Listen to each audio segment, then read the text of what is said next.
Hi, I'm Angified. I started Angified Presents. We share the love of music.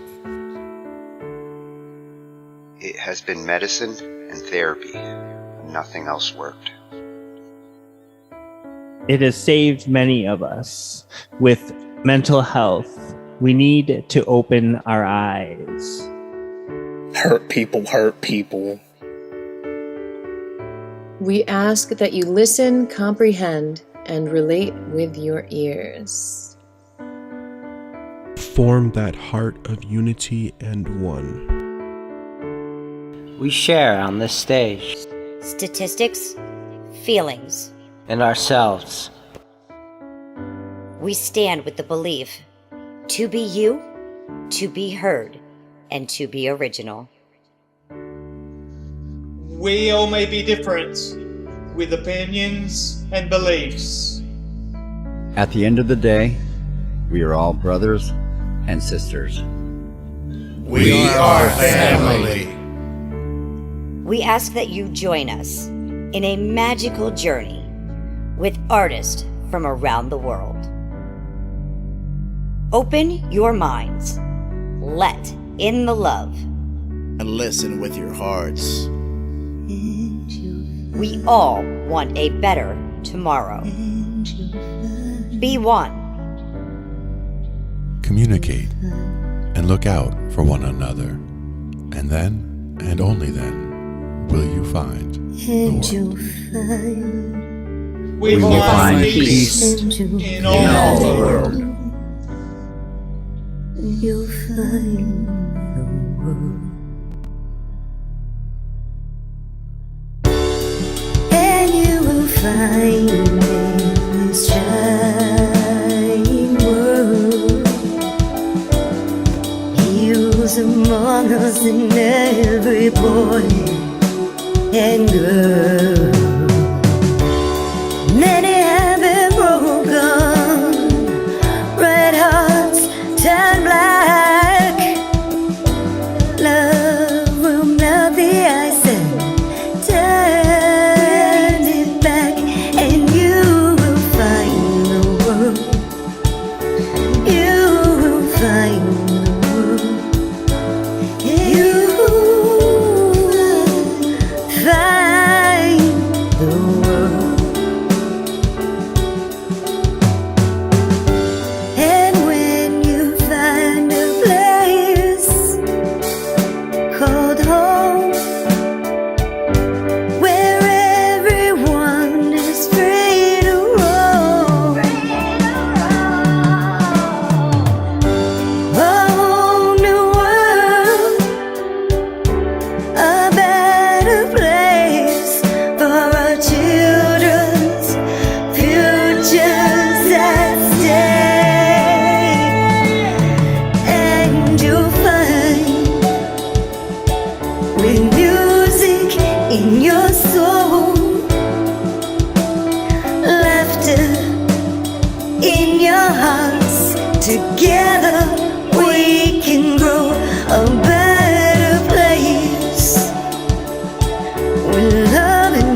nice. We'll be talking about it all every Thursday night. From software to plugins and sys that entice. Dive deep into tech and let creativity take flight. Talking IT.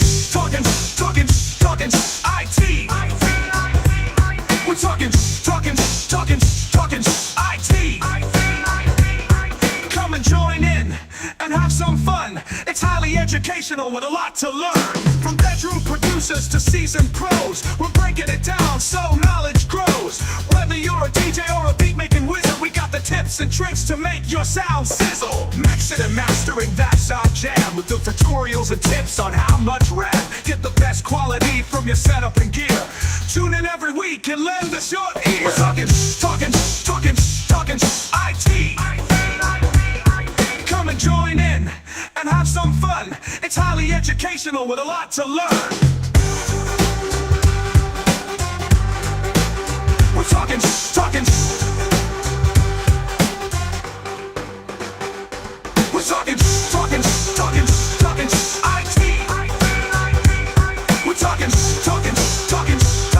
IT. Every Thursday night on Angified.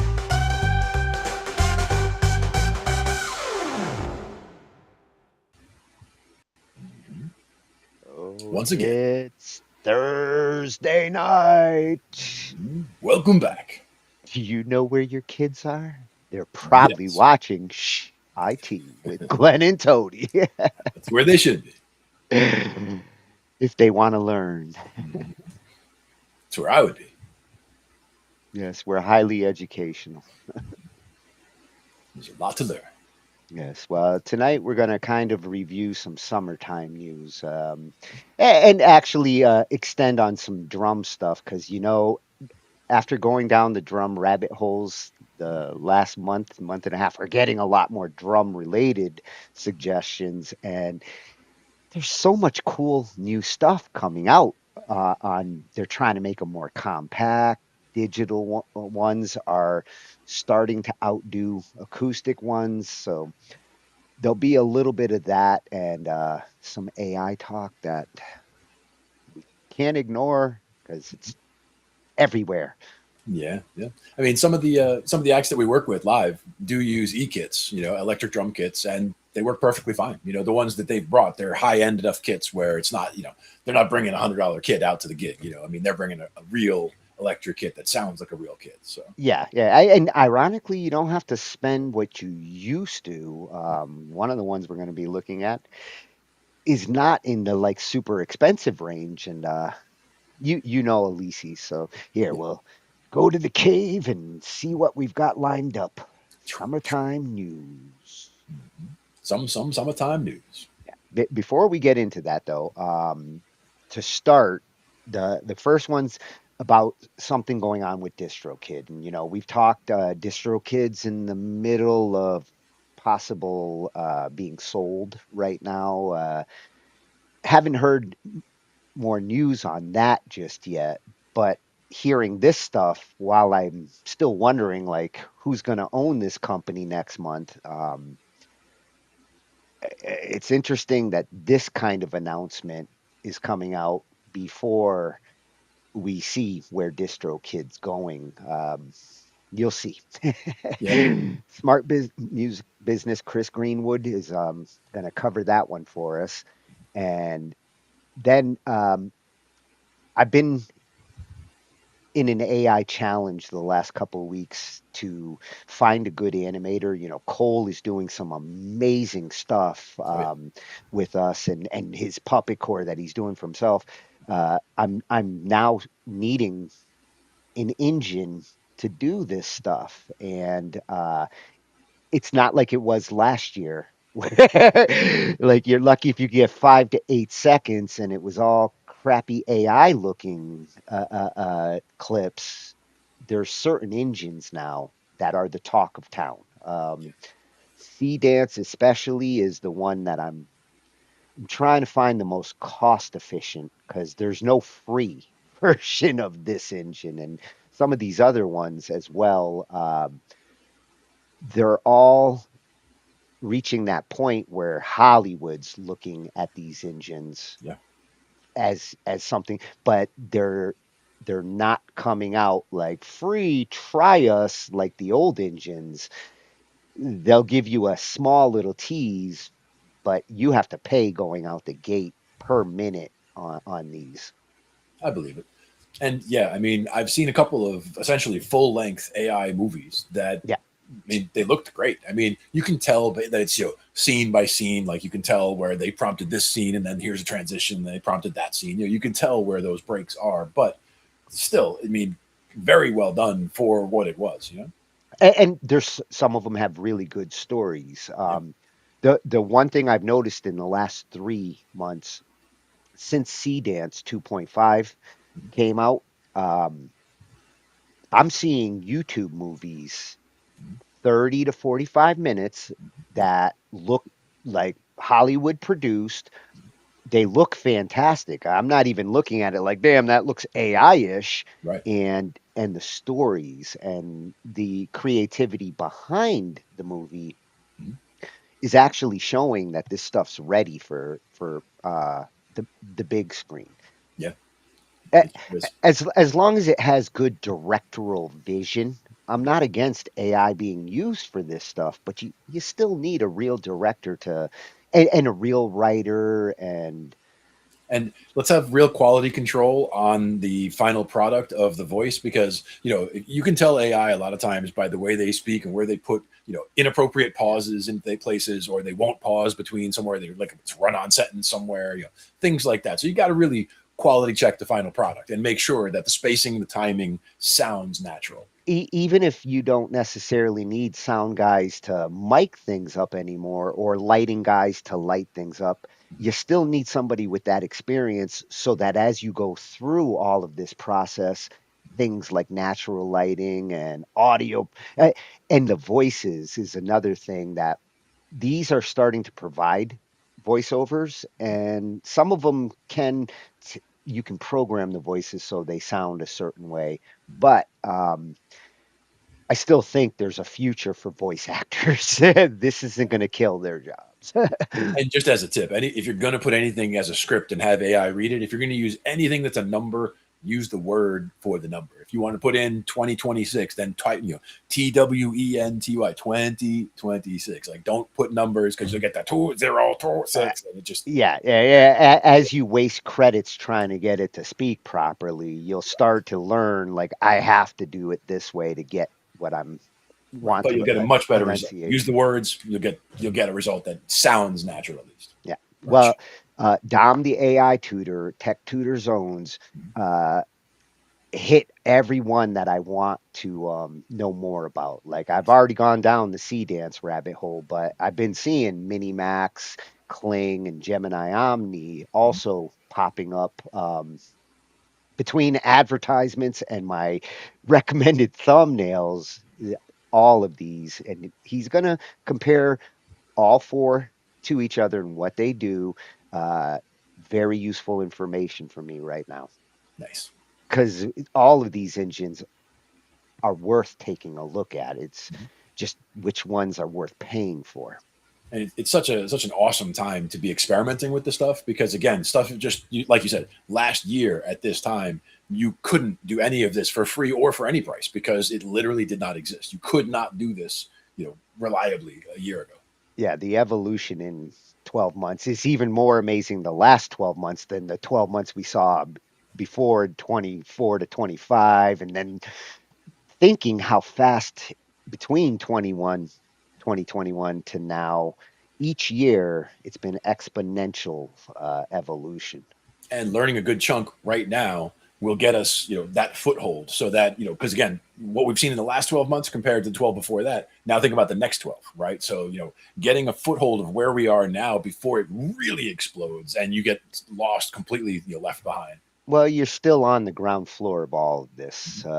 This is the beginning. And Smart Vision on this one, this is another thing that I'm researching because I want to be able to do some local work. I don't want to do everything in the cloud, especially when you don't need it referencing the whole internet for you to do things. You're just trying to do like 3D modelers do and just set up a scene. And here I gave you the characters. You don't need to be in that sandbox. My sandbox is better, and it isn't going to charge credits. It's just going to take time on my NVIDIA cards. I saw it. And Smart Vision is going to show how the potential of making AI video that's truly controllable in the scripting, the scenes, something that hasn't been available in the current engines. But with this idea of prompt relay, this is the potential prompt script to make a movie in the future. And you'll basically be able to get everything that you do need set up before you do have to go use the credits and the expensive engine in some cases, or you can use engines that are rendering locally.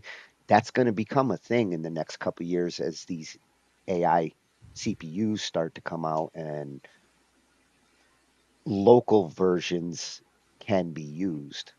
Even using local versions to get the storyboard pictures, because if you just, if you want to do a movie, right, like you could storyboard it out. You could have, this image from this scene and this image from that scene, and like all of those, you can generate those images locally using your AI and be able to feed those to the scene and say, starting here, do this, and then you're giving it a place to start in a lot of cases. Yeah, and one thing I've noticed with watching Cole's workflow, especially,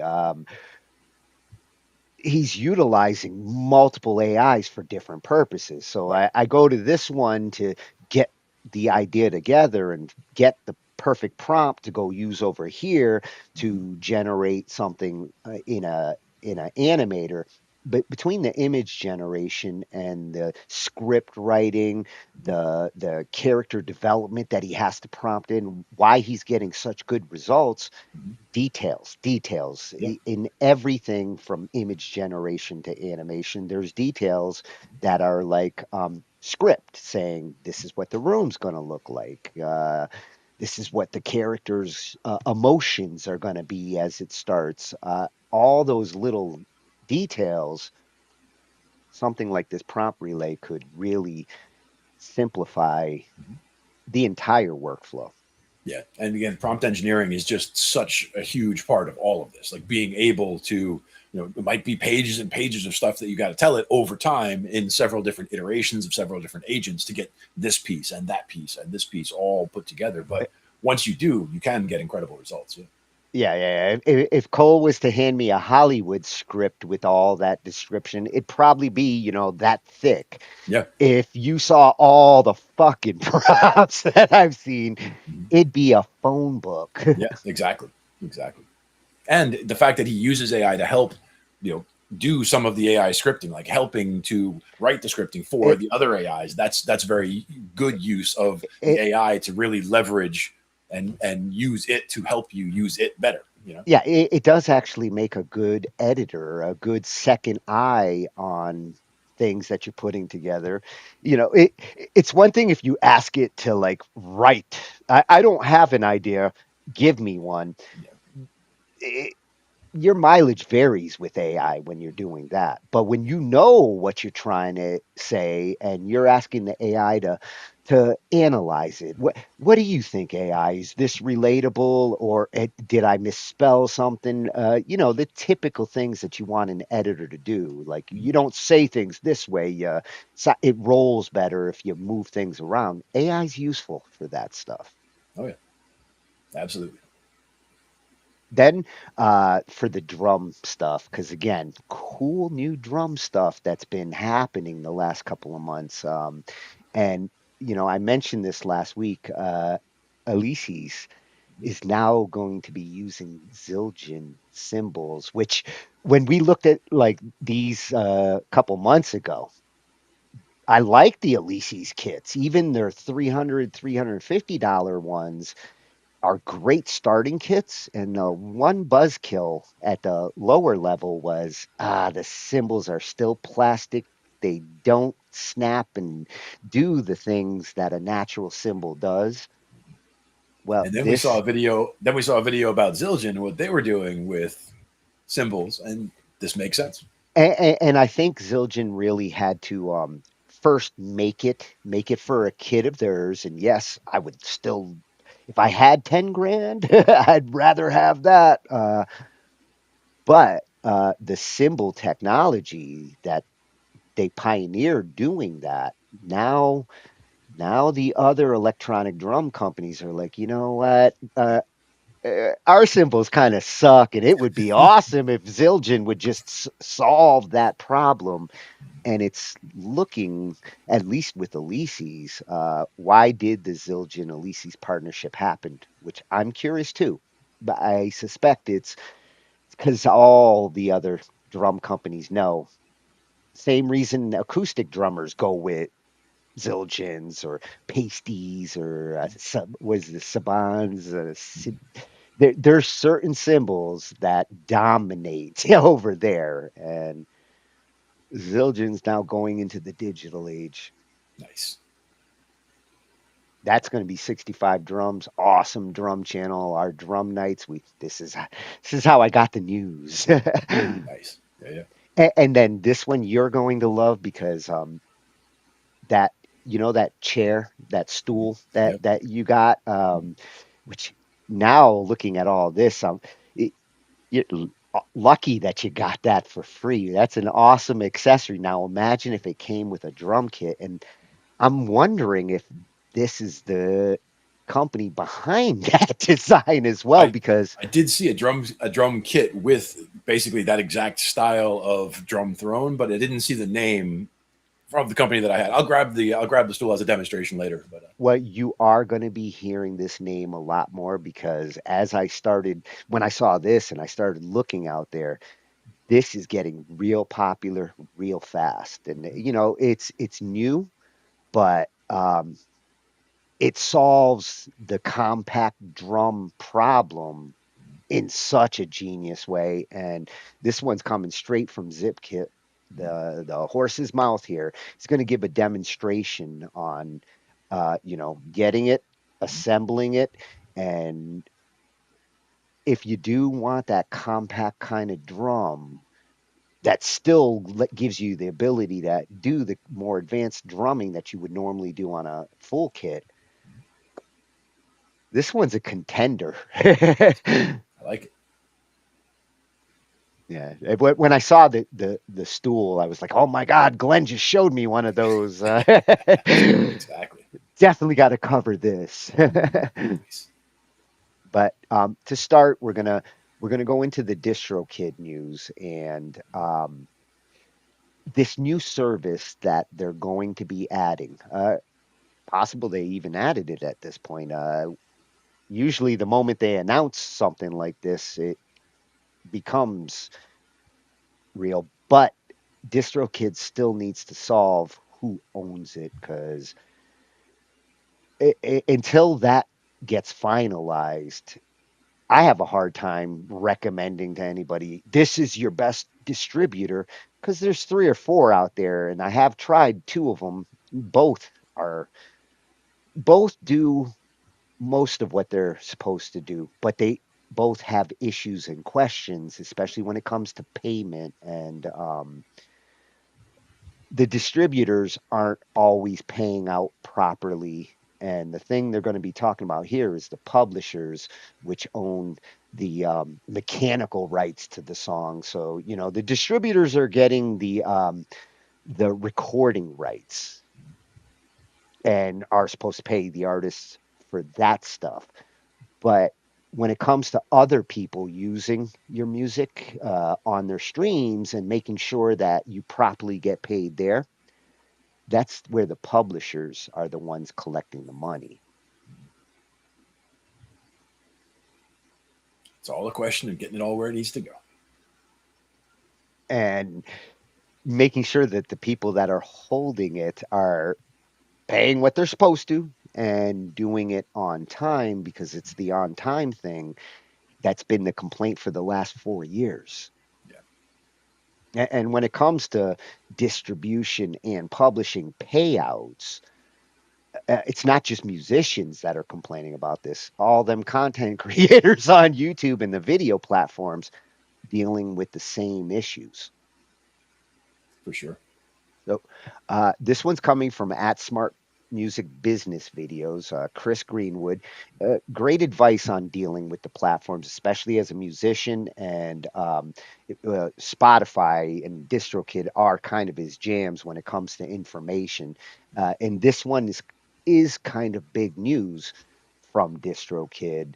Uh, Really important if you are using DistroKid to understand this part of it and what they're going to be offering, and whether you get signed up for something you don't want, or you want to sign up for something that you didn't know was even being handled for you, because a lot of artists don't know what's going on their publishing side. They're just going to DistroKid to get their song on Spotify and YouTube, and they're more concerned with the revenue they make when people go play their video, not when the content or the song is being used somewhere else, which you can get paid for that, but it doesn't go to distributors. Yep. So pays to follow it all. Yeah. There's a Miss Crystal video that you should go. We'll probably bring it up once DistroKid actually gets their shit together. But she explains those differences between distributor money and publishing money like a champ. Yeah. As she does. Here, smart Chris Greenwood shows us the news. DistroKid just launched a brand new way for artists to potentially make more money from their music. But is this actually a new income stream artists have been missing? Or is it just another money grab? Because for years, DistroKid has helped independent artists get their music uploaded on Spotify, Apple Music, iTunes, Amazon, right? And you could upload as much music as you wanted for one yearly fee. And then you also get to keep 100% of the royalties. But now it looks like DistroKid is coming after your publishing royalties. And what does that mean? Well, DistroKid for years has been paying you only one side of the royalty. And that's the master side, okay? You as the label owner, you as the CEO, you paid for the master, you own it. And that's the biggest income stream from your music when it's streamed online. But there's a second stream of income that's generated when someone streams it. So you got the master side, but then you've got the publishing side, the songwriter side. You wrote your song, most likely, right? You probably wrote it with maybe one or two other people. Well, you've probably not been collecting those songwriter royalties. And just because you registered it with your local pro, your performance rights organization, doesn't mean you're getting those royalties, especially in other countries, because your song's not registered there and there's nobody collecting those royalties for you. So now DistroKid has gotten into the publishing admin game, all right? I've been doing music now for over 20 plus years. I've used CD Baby, I've used TuneCore, I use DistroKid right now, full disclaimer. I've used, I think it was not Dido, but Stem, right? And for so many years, I didn't know about these other royalties. I was just leaving them on the table, right? And so I signed up with TuneCore's publishing admin years ago, and I would always quarterly get paid another big check. Now, the master side is the majority of the royalty. But if you are a songwriter and you wrote 50% or more of the song, well, then that's like another third almost of what the master is. So that could add up to a lot, especially if you're getting a lot of streams. But you're just leaving money on the table if you haven't done this yet. So DistroKid now on their website for one-time fee of $75, okay, plus 20% commission. Okay, for them to become your publishing admin and collect these royalties and register these songs for you in all these countries and do all the admin, they charge 20%, which is completely normal. That's the same thing a Song Trust would charge, or a TuneCore Publishing, or whatever CD Babies is. But if you're already distributing your music with DistroKid, then I would probably sign up for this. Okay, if you're already with somebody else, I wouldn't make it more messy. I would just use what you've got. But if you haven't been collecting these royalties and you distribute your music with DistroKid, from like a push of a button to like register your songs, it's totally worth it. And that way you keep everything in one place. Now, a lot of people ask, what's a performance rights organization? A pro, you might have heard that. It would be a CSAC, a BMI, or ASCAP if you're in the United States. It'd be a JazzRack if you're in Japan, or it would be SOCAN if you're in Canada, okay? And performance rights organizations collect the performance royalties for songwriters and publishers. These royalties are earned when your song is played on the radio, streamed online, performed live, used in television, okay? Now, to receive performance royalties, you need to be affiliated with a pro. If you aren't, don't worry, you can still use DistroKid's publishing if you're not affiliated with a pro. DistroKid Publishing will handle your publishing royalties either way. Now, the next question a lot of people ask is, when do I start to get paid? Okay, well, DistroKid says on their site, once you've signed up for this, it'll take about 6 to 9 months for them to register all of your songs, get it all processed, then start collecting whatever royalties are out there to see like what's there. Because like you might have a ton of royalties that are already there. And so they need to collect those, especially if it's been years and you've had all these streams. There might be a ton of cash just sitting there. Okay, and so it's going to take 6 to 9 months, and then you'll start to get paid quarterly. Okay, so it's every 3 months. So we just actually had a payment. It was on August 15th. I'm actually recording this video on August 19th. So about 4 days ago, I was getting on my publishing royalties, and this is on top of the master royalties. So this is a whole other income stream. Now, do they collect or pitch your song for TV and film? No, they do not pitch your song for TV and film or for video games, right? But they will collect those royalties if your song gets in one of those. So they'll make sure they handle that as well. Another big question you'll ask when you sign up is the MLC, okay, the Mechanical Licensing Collective. They might have notified you that, hey, you got to relinquish your works to DistroKid. So when you do sign up to their DistroKid publishing, right, you will relinquish those royalties so that they're collecting it for you as well. This would be the same thing with like the Harry Fox agency, right? So it's all clean, all in one area. 3 books record labels don't want you to read. The last one is the best. Number 3, The Truth About the Music Business. Instead of signing to a record label, this book teaches you how to become the label. Number 2, Song Launch Checklist. This book is your blueprint for releasing a new song or album that actually gets heard. Number 1, Playlist Profits. This book reveals the exact strategies to build, grow, and monetize a playlist so the streams and royalties never stop. So to explain, what's the difference between recording royalties and composition royalties? Okay, so this is a big question. Here's a simple breakdown. Recording royalties, money for the recorded version of your song. This is paid to DistroKid members via their DistroKid bank, okay? Composition royalties, money for songwriting. This is the new publishing admin service. This is collected by publishers, performance rights organizations, mechanical rights organizations, and collective management organizations. This is paid to your DistroKid bank if you're eligible and you've signed up for DistroKid's publishing, okay? So those are all the royalties that you're missing out on. You're already getting paid for the recording royalties. Now, can you still use DistroKid's publishing if you're not affiliated with a performance rights organization? Yes, you can still opt your tracks into DistroKid Publishing even if you're not currently affiliated with a pro. However, DistroKid Publishing can only collect the songwriter's share of your performance royalties if you're affiliated with a pro. If you're not, DistroKid Publishing will only collect the publishing share, okay? So what DistroKid can collect if you're not affiliated with a pro, DistroKid Publishing can only collect the publisher's share of your royalties. So I would become affiliated with a pro. Now, which one do you choose? Especially if you're in the United States. ASCAP or BMI, I think you got to get invited to CSAC.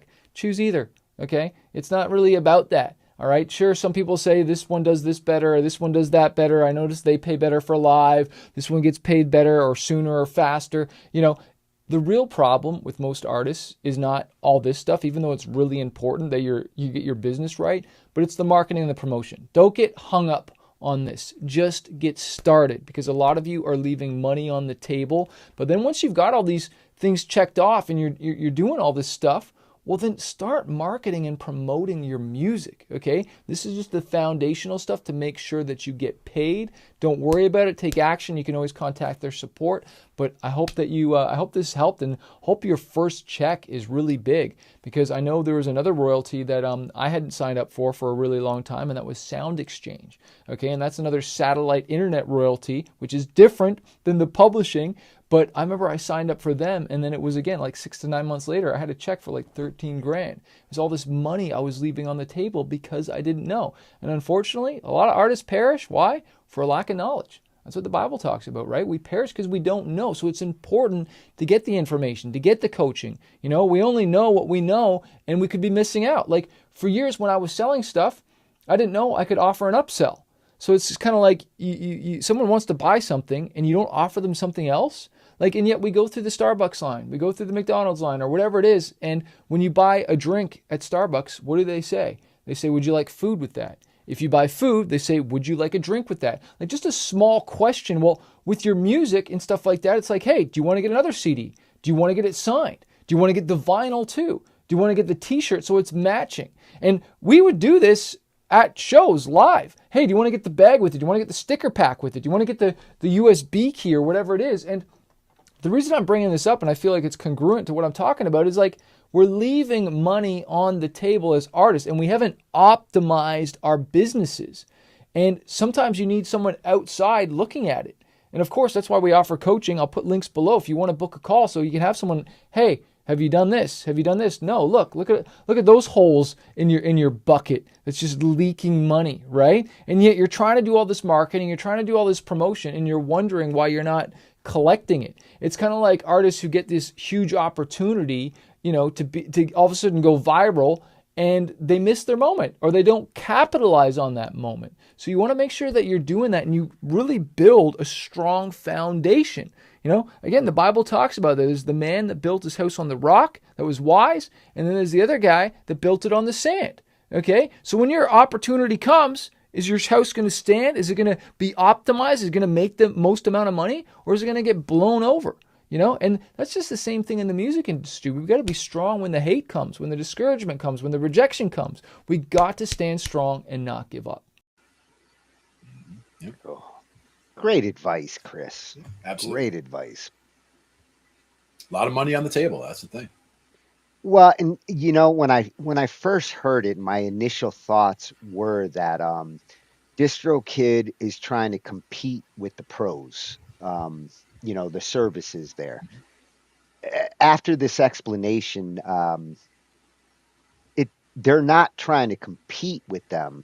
They're kind of trying to be the monkey in the middle there as far as managing the money that comes from the streams, registering internationally, which is where stream revenue is complicated right now because your stuff can be played in this country and not in that country. And as far as getting your royalties from them and who they are going to, as he mentioned, some artists don't even know whether they've got money sitting in a publishing warehouse because they don't even think about that. They just think about their royalties that are coming from plays on their video.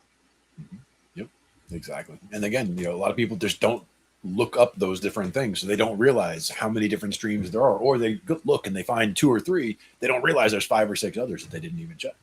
Well, and I think the pros that he did mention, I mean, those are the ones when you go look into this as an artist and say, okay, am I going to go with a BMI or a CSAC? Plenty of information out there, reviews on it. His advice there was general and solid. Like, there are some differences in how they pay out or when, but the important message there was you really should be associated with one if you really care about making money with your material, your intellectual property. Mm-hmm. Exactly. With DistroKid, with something like this, holding those publishing rights and royalties for an artist, it's a long-term relationship. It's not something where it's like, oh, they're just going to do this for a year and that's all I need.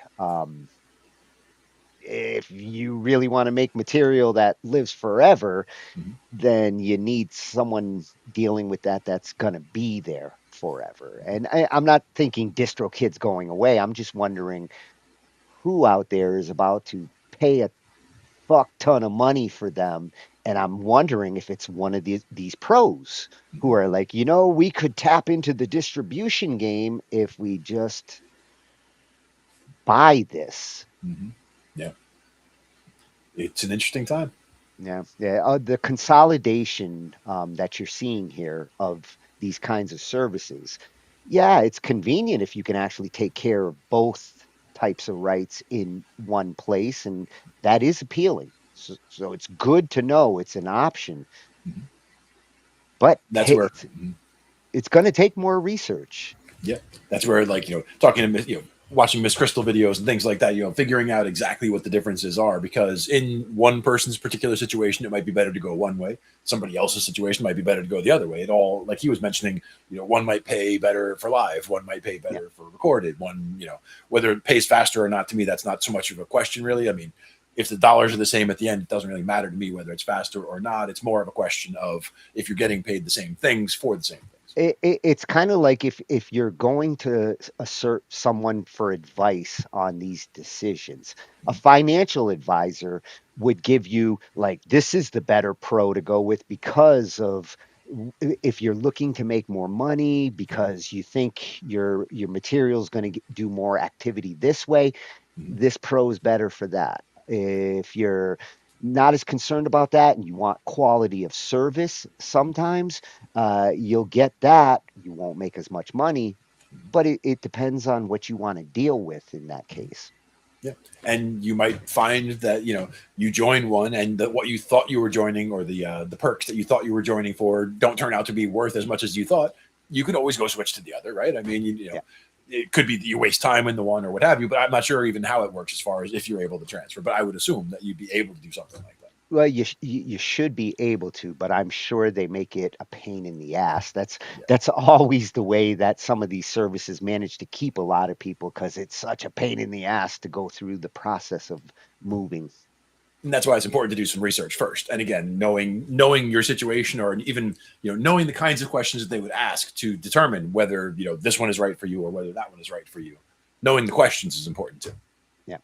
Well, Chris, you helped actually answer a couple of my questions on both DistroKid and whether this is good or not, and the whole benefit of having a pro does extend to having options here, because you're not going to get the same options with them if you're not associated to ones. Right.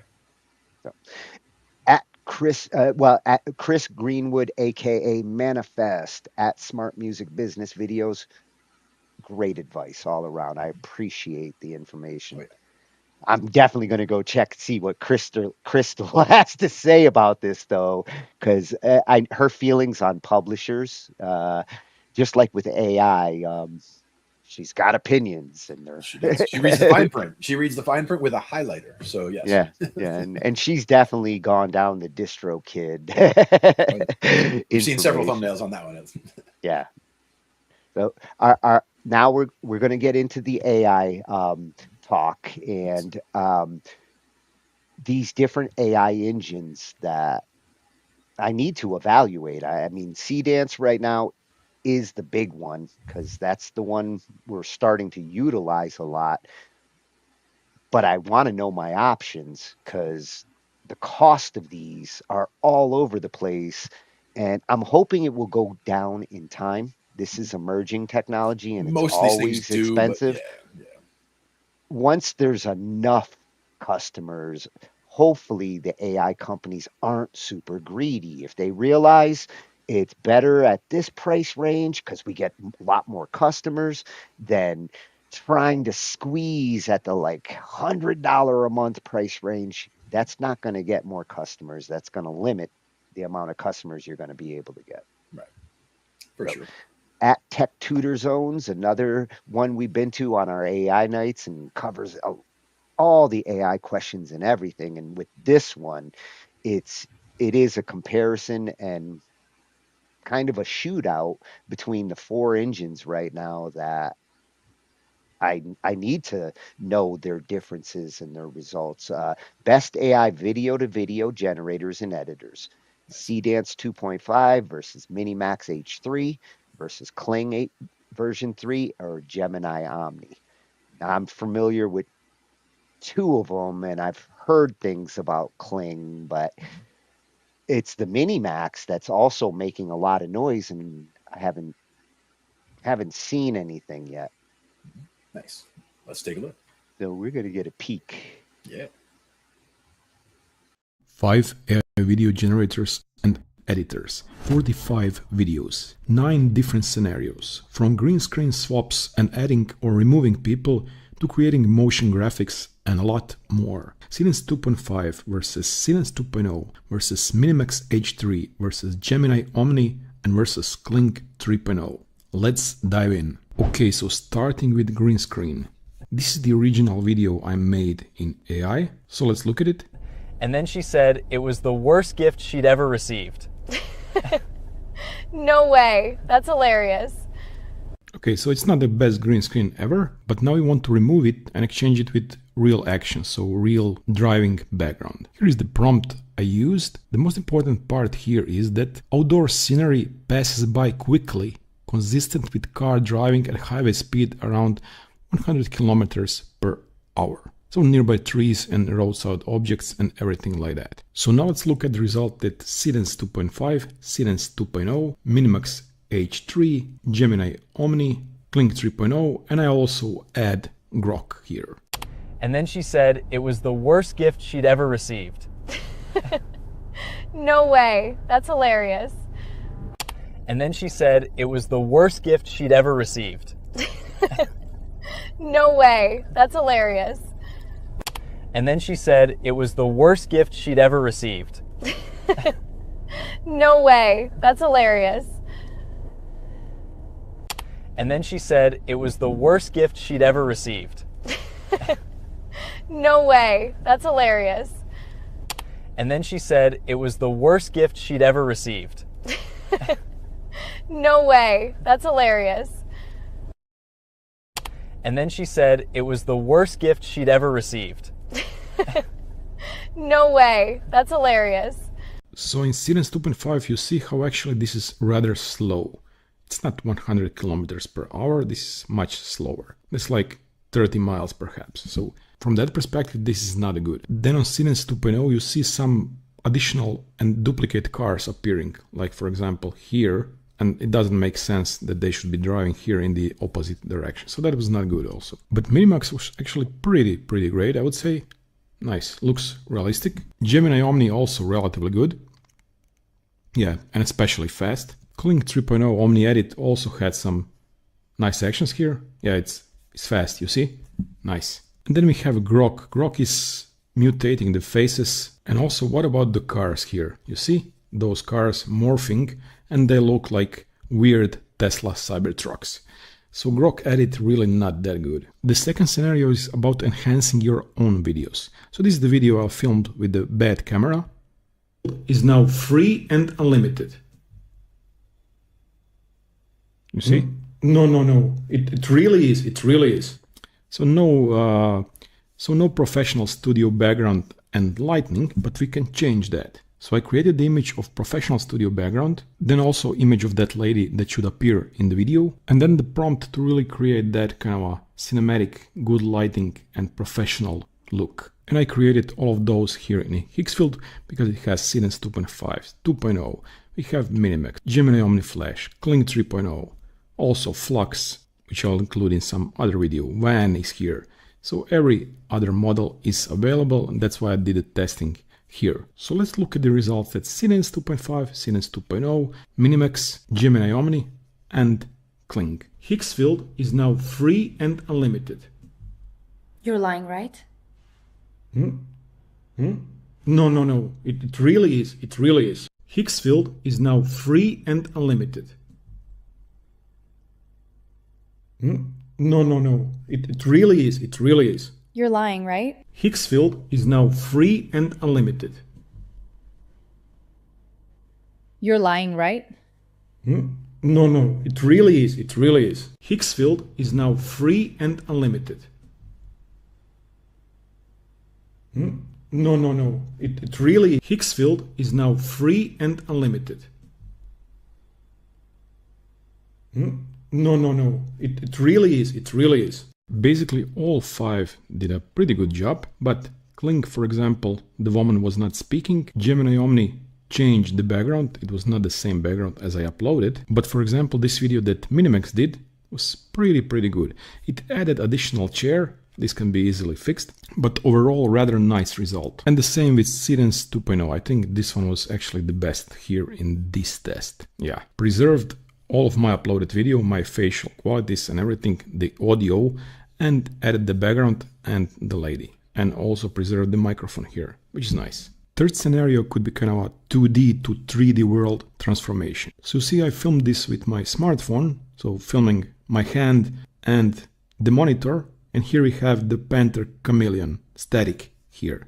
Now let's make this Panther Chameleon coming out of the monitor and into my hand. Here is the full prompt, relatively simple one, and this is the result in Seedance 2.5. Oh yeah. Look at the little guy coming out. And it really looks very realistic coming out of the monitor. Especially that creepy close-up here. Very good. This is the result in Seedance 2.0. Very similar. And also very smooth. Here we have Minimax. Also coming out nicely. Very similar results. This is Gemini Omni. Let's see. Oh yeah. The little guy also coming out. There were some disturbances here on the monitor, but still. And here we have result in Kling, and obviously something wrong happened here. You see? I mean, it's cute. He's already on the hand, but we didn't get that transformation that we wanted to. Now let's add overlays and motion graphics to kind of a plain video. So I created this video of guy explaining this. Hey guys, to make your videos pop instantly, you need to master spatial overlays.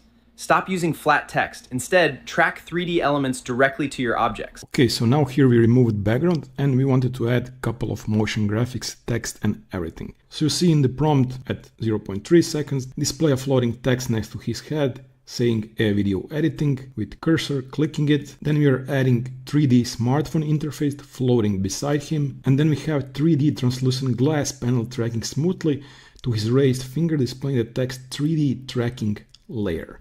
So this is the result in Seedance 2.5.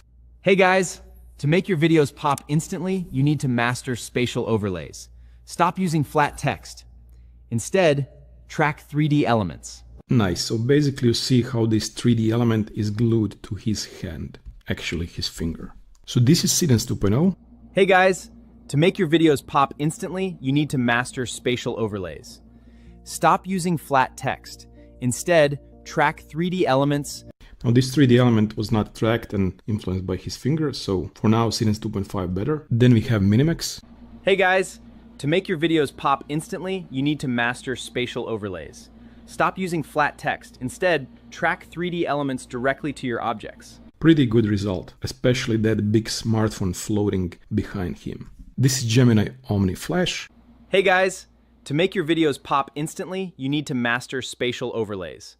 Stop using flat text. Instead, track 3D elements. Now, pretty nice. Look at the tracking here that Gemini did.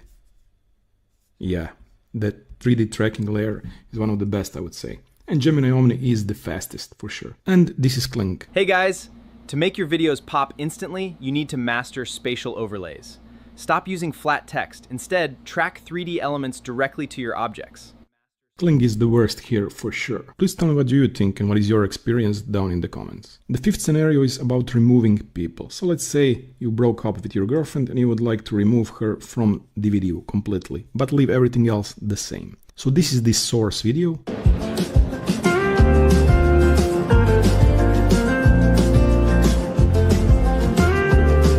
This is the result in Seedance 2.5, so let's analyze quickly. It's okay to here. Yeah, And you see here kind of a problem. So this girl here and this one here, Seedance 2.5 invented them, actually duplicated them, because they did not exist like that in the original video. And by the way, Seedance 2.5 tends to do that often. All other things okay, even the hand removed here. This is Seedance 2.0. Okay, not inventing people for now. You see, it's only the one of the girls here, and everything else relatively okay. Here, if we are cherry picking, there are some details in the hands, but overall pretty good. This is Minimax, and probably you're already noticing the problem we have here. So I'm holding my own hand or her removed hand with nice fingernails here. So yeah, this one is not good from that perspective, but everything else pretty good quality. This is Gemini Omni. Overall, pretty consistent and good. Did not invent people and did remove her hand completely. This is Kling 3.0. Also relatively okay. And here also one more time I wanted to test Grok Imagine Edit. And obviously you see this one is the worst. So Grok always distorts faces. I mean, not always, but almost always. And here is also I'm holding her hand still. So Grok is certainly the worst here. The sixth scenario is about removing and adding logos and other things. So here we have initially created video. Obviously we have Coca-Cola logo, me holding it, and then we have also Coca-Cola sign on my shirt. Now I wanted to do something very simple. So remove the logo and text both from man's shirt and from bottle, and instead of current text to be the text, the thing. Everything else completely the same. Now let's look all 5 in the row, starting with this Seedance 2.5.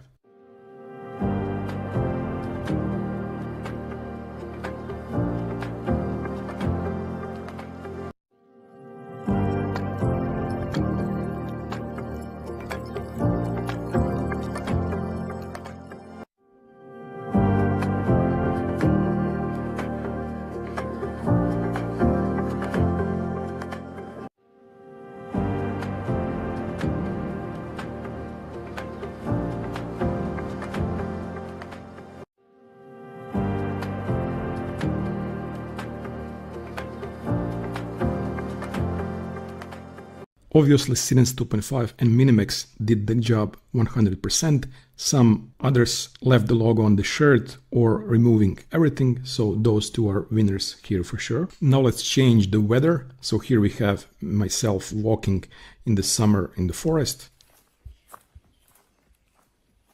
Nice. Now remember those trees at the beginning and everything else. Now when you're watching transformation to the winter.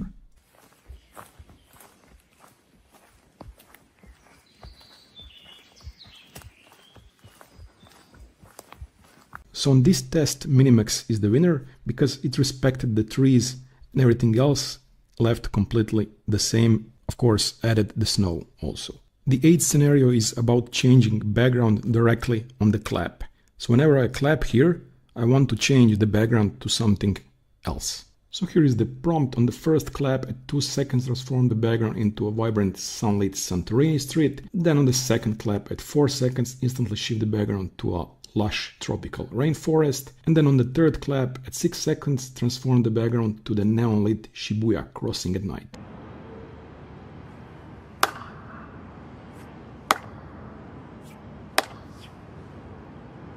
Once again, Seedance 2.5 and Minimax are the winners here. The 9th scenario is about swapping people. So let's imagine you are kind of a fitness influencer and then you are talking something during your video.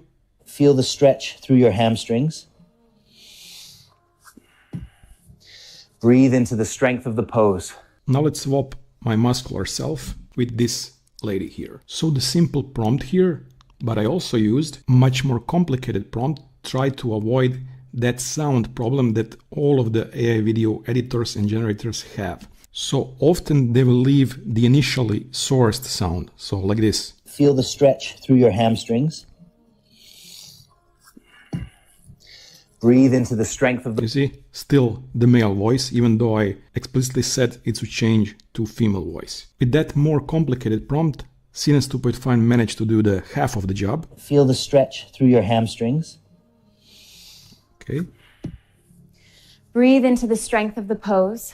Nice. So half of the job. All of the other basically did a great job in replacing myself with that lady, but none did the good job with the audio. Of course, after dozens of repetitions of the prompt, I could achieve that properly. So now which one is the best? By my opinion, Minimax H3 was the most consistent, and this is the honest, subjective opinion. Then we have Seedance 2.5 and Seedance 2.0, almost the same, very similar, but sometimes not so consistent results. Then on the third place, I would put Gemini Omni, and then on the last place, I would put Kling 3.0 Omni. Actually, on the last place would be Grok Gemini, but it's not even in the competition anymore. So adding that score, I would honestly, in most cases, use Minimax H3 for the video-to-video edit, especially because of the pricing and the 2K quality here on Higgsfield. Now, since I mentioned the pricing, 10-second video, 1080p Seedance 2.5 costs 90 credits here on Higgsfield. Seedance 2.0, same configuration, also 90 credits. There are some discounts on Seedance 2.5, so that's why. Minimax H3, only 40 credits and 2K quality. Gemini Omni, 30 credits, 10 seconds. And Kling 3.0 Omni Edit is here the cheapest with only 25 credits. But by my opinion, also the worst. But this is to be expected. I mean, it's the oldest model and not updated for quite some time now. So I hope you found this video helpful. If you did, please do like and subscribe, and I'll see you in the next one. Nice. Oh, damn, I found that helpful.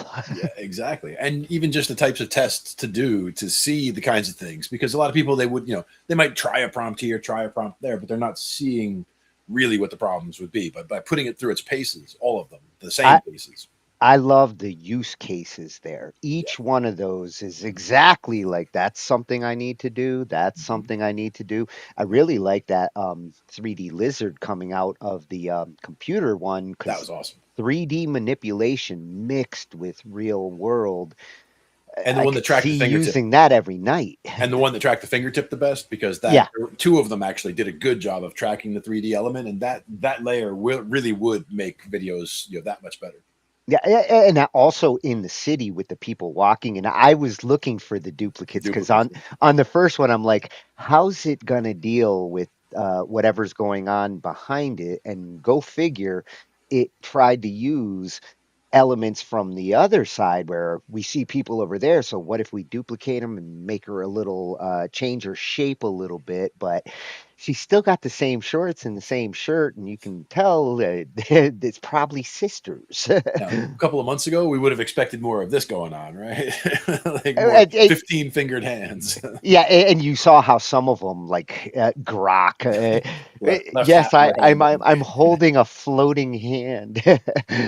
Call the cops on that guy.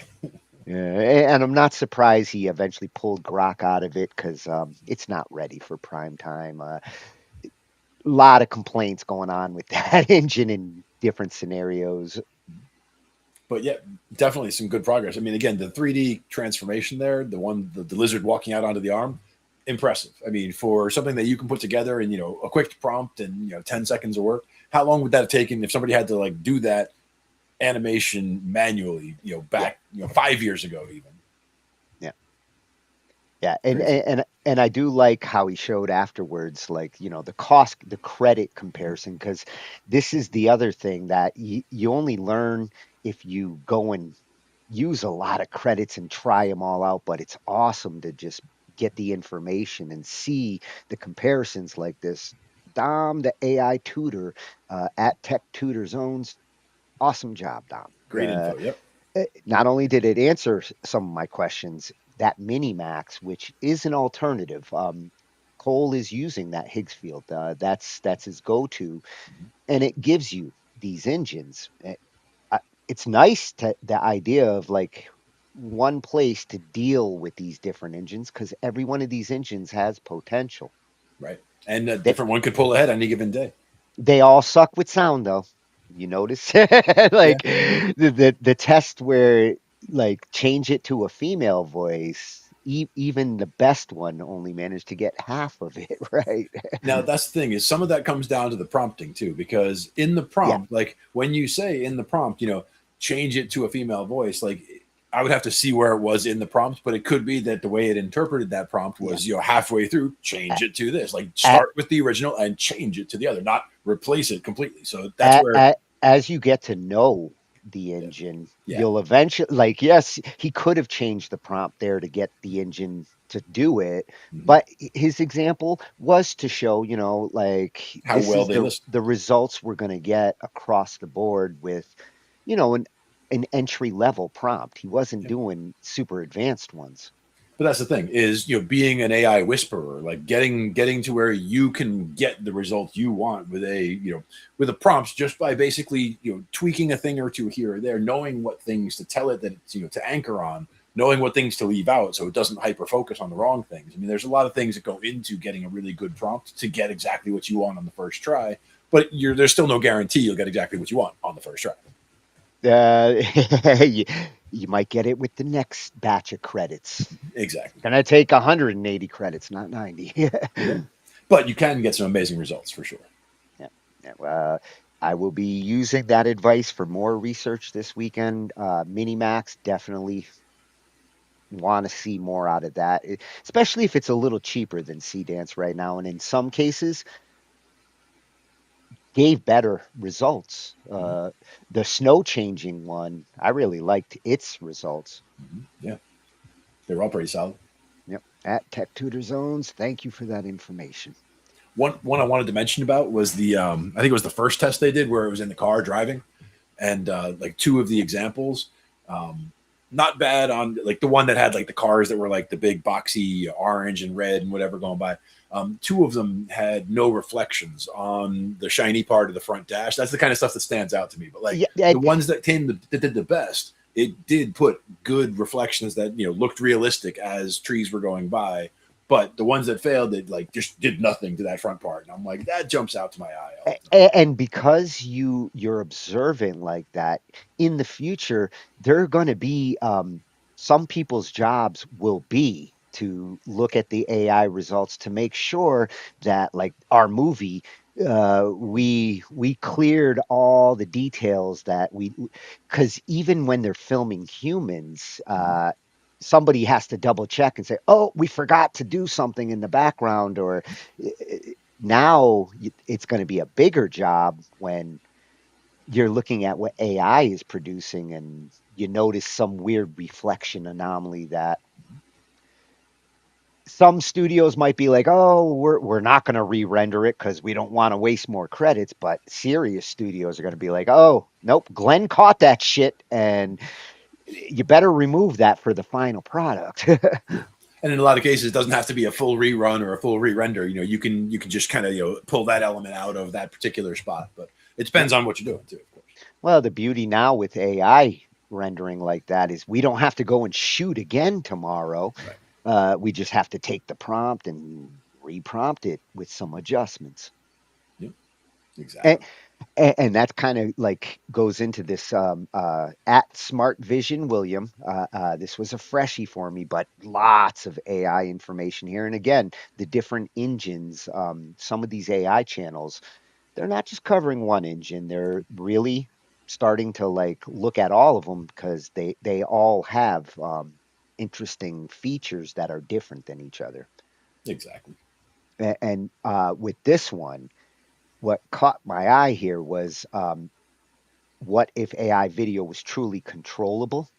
I've been asking for that since these video AI generators started coming out, and it's like, okay, that's cool, but can you go from that scene to this scene, and can it look seamless and consistent? That's been a problem up until this year, and now we're starting to see solutions to consistency. Seedance has some that make it easier, but this LTX 2.5 director node is, I'm not familiar with this, but the idea of a truly controllable prompt script for a movie and to get all your ducks in a row with your prompts, to be able to relay them to an engine to say, make the movie now.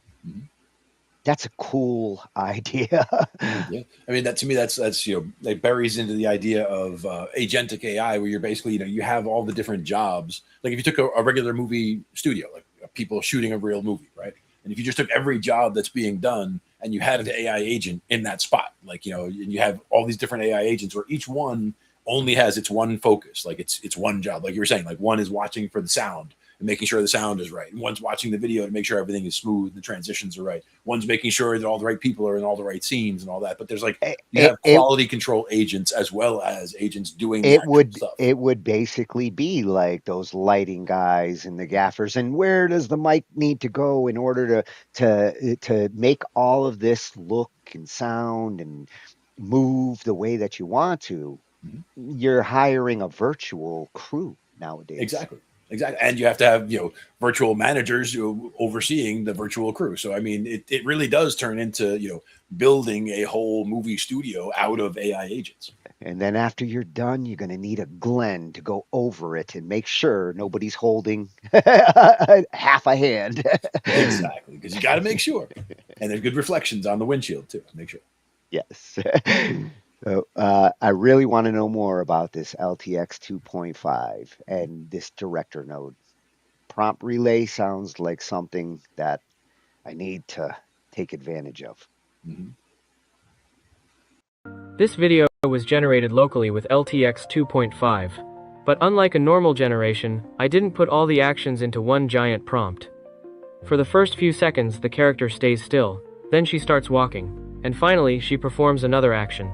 I can control what happens at different points in the video. At the same time, I'm also using ingredients IC LoRa to keep the character, clothing, and important visual elements consistent with my reference.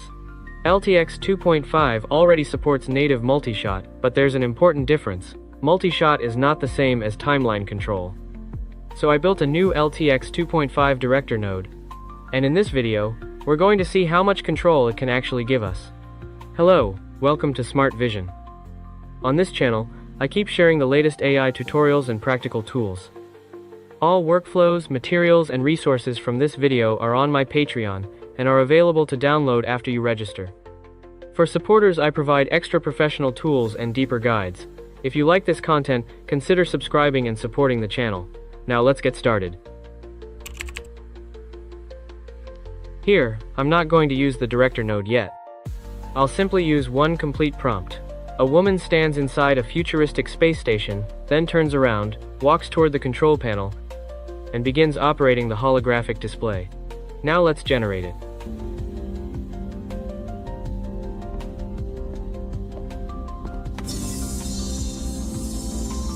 As you can see, the model understands the overall idea pretty well. But there's one problem. The model decides when each action happens. The character might start moving too early, or one action might take much longer than expected. Sometimes, the video can even end before the final action is fully completed. So let's try the same idea again, this time using prompt relay. Now I'm going to split the same sequence into 3 segments. The first segment is 0 to 2 seconds. A woman stands inside a futuristic space station and looks outside the window. The second segment is 2 to 5 seconds. She turns around and slowly walks toward the control panel. And the third segment is 5 to 8 seconds. She stops in front of the control panel and interacts with the holographic display. This is what prompt relay does. It's not only telling the model what happens, it's also telling the model what happens when. Now let's generate it again.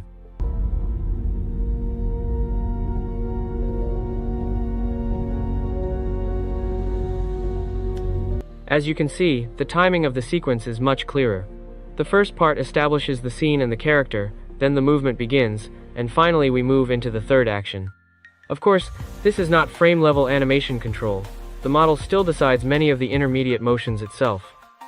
But compared with putting everything into one huge prompt, this gives us a much easier way to control the overall structure and pacing. And the difference becomes much more noticeable when a video contains multiple actions. If you want to follow along, let me quickly show you how to install the node and go through the basic setup. First, you need to have Comfy UI installed. Then go to my GitHub or Patreon and download the corresponding LTX 2.5 director node. Once it's downloaded, extract it and place the entire node folder inside Comfy UI, Custom Nodes folder. Then restart Comfy UI. If you load the workflow and see some missing nodes, just click the Comfy UI logo in the top left corner, select Extension, and then go to Missing Nodes. Install all the missing nodes, and once everything is finished, restart Comfy UI again. After that, you should be ready to use the workflow. Next, let's take a quick look at how the director node works.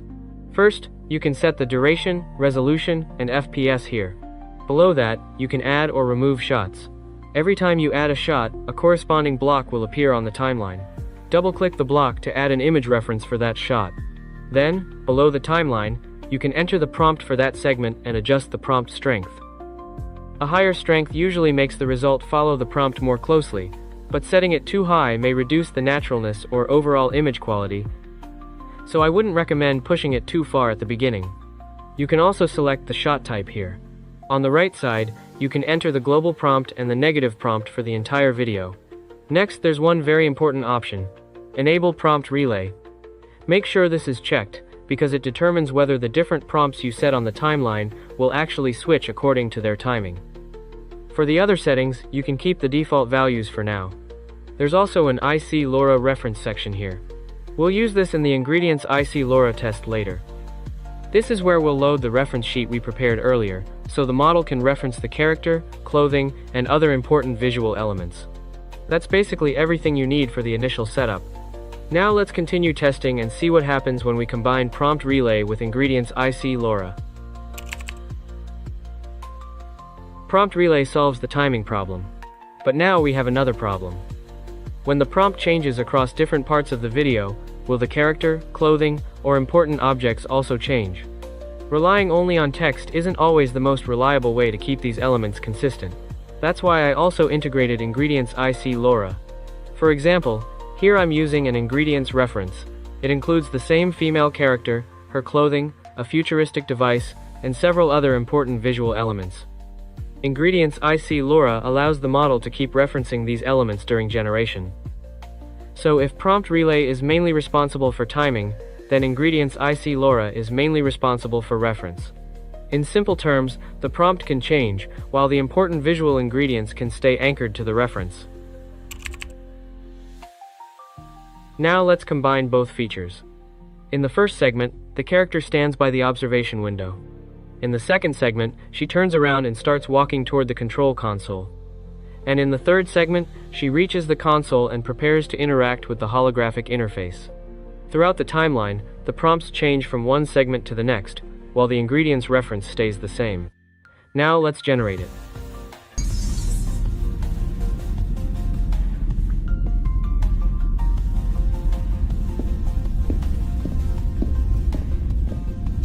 As you can see, the first two segments mostly follow the timing we set, and the character also stayed very close to my reference image.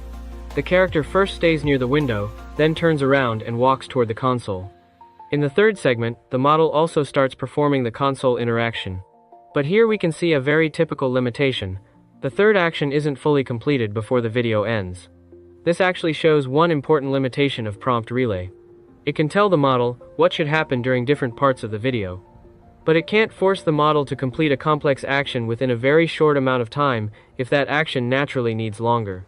In this example, the third segment doesn't have much time left, but I'm asking the character to reach the console and then start interacting with the interface. The model does begin following that prompt, but before the action can fully finish, the video reaches its final frame. So when using Prompt Relay, splitting the timeline into more and more segments isn't necessarily better.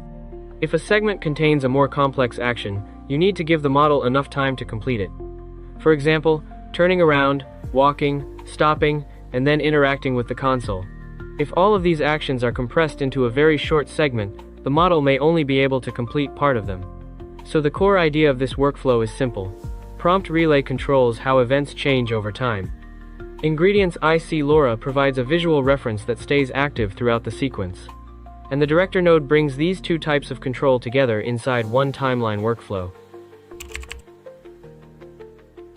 This test also made me realize that the effectiveness of Prompt Relay depends a lot on how complex each segment is. So I ran a few more tests. Instead of repeating the same walk to the control console action, I tested different types of motion, including prop interaction, larger body movement, and simpler gestures, to see which kind works best with prompt relay.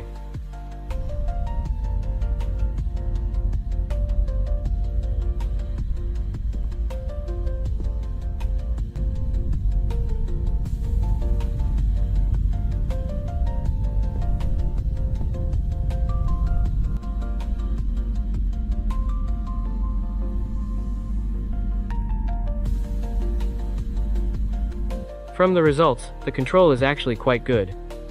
Most of the actions follow the order of the prompts on the timeline, and the character's outfit and props also stay fairly consistent with the ingredients reference. That said, the more complex the action is, the more time you need to give each segment. Try not to make the segments too short, and avoid making consecutive prompts change too abruptly. For the ingredients reference, I also recommend keeping only the most important elements, such as the character, outfit, and key props, instead of adding too many unrelated references. The main issue I'm still trying to solve is facial distortion, especially in wider shots or during larger movements. I'm currently looking for a better way to fix this, and hopefully I can integrate that directly into the director node in a future update. So that's the new LTX 2.5 director node. Right now, it mainly combines prompt relay and ingredients IC LoRa.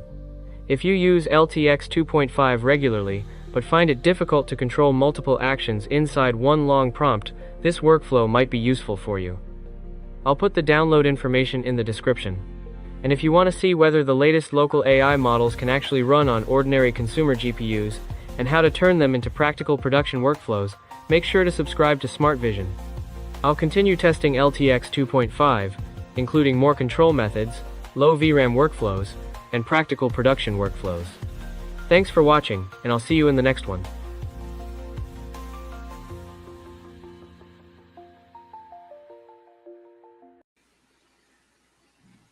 Oh, awesome. I do want to see that shit. That's why I subscribed. Exactly. That's at Smart Vision, William. Definitely going to be checking this out. I love what I saw there. I see Laura. Yeah, absolutely. Now, if it's LTX, I mean, how do you have something called LTX and you don't just call it latex, right? I mean, they called it LoRa. They could call it latex, right? That's probably why they called it LTX, because they do a good job with latex there on the rendering. Good stuff. Well, the idea of micro prompting, because I've looked at some of the massive prompts that he's mentioning there, and I know there's character limits, but they're huge with some of these prompting engines. But still, when you're trying to do all of this stuff for 10 seconds, 30 seconds, a minute, and doing it all in one monster prompt makes it start to become unmanageable. Yep. Because everything starts to blend in the instructions. Yeah. And then if you have to troubleshoot, or if you're running out of time for all of the actions, for example, trying to go back and pull things apart and figure out where you can buy those extra couple of seconds, that's going to be the tricky part there. It kind of reminds me of like web development, especially in the early days when HTML was just this giant mess of tags. And then, HTML5 came out, and the whole concept of breaking things up into manageable chunks where JavaScript programmers are dealing with this stuff. And sure, there's still HTML programmers, but for the most part, it's gotten easier and easier, because when you can manage the different subparts, that giant prompt of an HTML, technically, you don't have to deal with that. You just have to go to where you're trying to fix something. These micro prompts are going to allow you to have little blocks of instructions, 2 seconds here, pause, 3 seconds there. That's going to help with the workflow of prompts in the future. And even the little chalk lines that, showing which things are connected where and which actions are doing what and all of that kind of thing. That's just all very cool in the way that it all comes together. And it reminded me a little bit of, I always forget the name of it.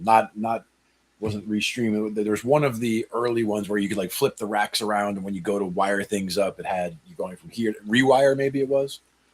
For the audio patching? Yeah, for the audio patching. Because it reminded me of that, like in terms of like, you patch this over to here and then this is connected over there. And like you can get a real strong visual overlay of where everything is. The approach, or the organization approach with that, it reminded me of, you remember when we used to do those network diagrams and Microsoft, what was the program that Visio? No. Was it Visio? Maybe Visio was org charts also, but you could do electrical charts, you could do network diagrams, and it was real easy to lay things down, show how things connected, and you're kind of mind mapping when you do that. Exactly. And that's what I like about it, is that you can really, just in glancing at somebody else's work, if you're familiar with it, if you've worked with them before, you could glance at it and you could see what's going on. This is interacting with this, and it's all dependent on that, and it's in this section. So you can really piece it all together just by seeing, being familiar with their style, for example. The power of this approach is that you can have multiple people working on the same prompts, working on the same project from different prompt directions, and they can understand the other's prompts and why their prompts reacting this way, because this prompt's causing this. It is going to be like old school programming all over again in a Hollywood kind of way now. Except that the programs can help write themselves. That's even better. Like, when it comes to each of these agents, we can actually have the AI help us make the agents and make them better. Yeah. Make them better, not worse. Yes. at Smart Vision, William, freshy, and man, I'm hooked. Yeah. Definitely going to be playing with this. Love this approach and idea. You're going to have to report back. Let us know. Yes. Thank you, William. And now for our drum stuff, because there's some cool news and a cool review. And this news caught my attention as soon as I saw it in our feed.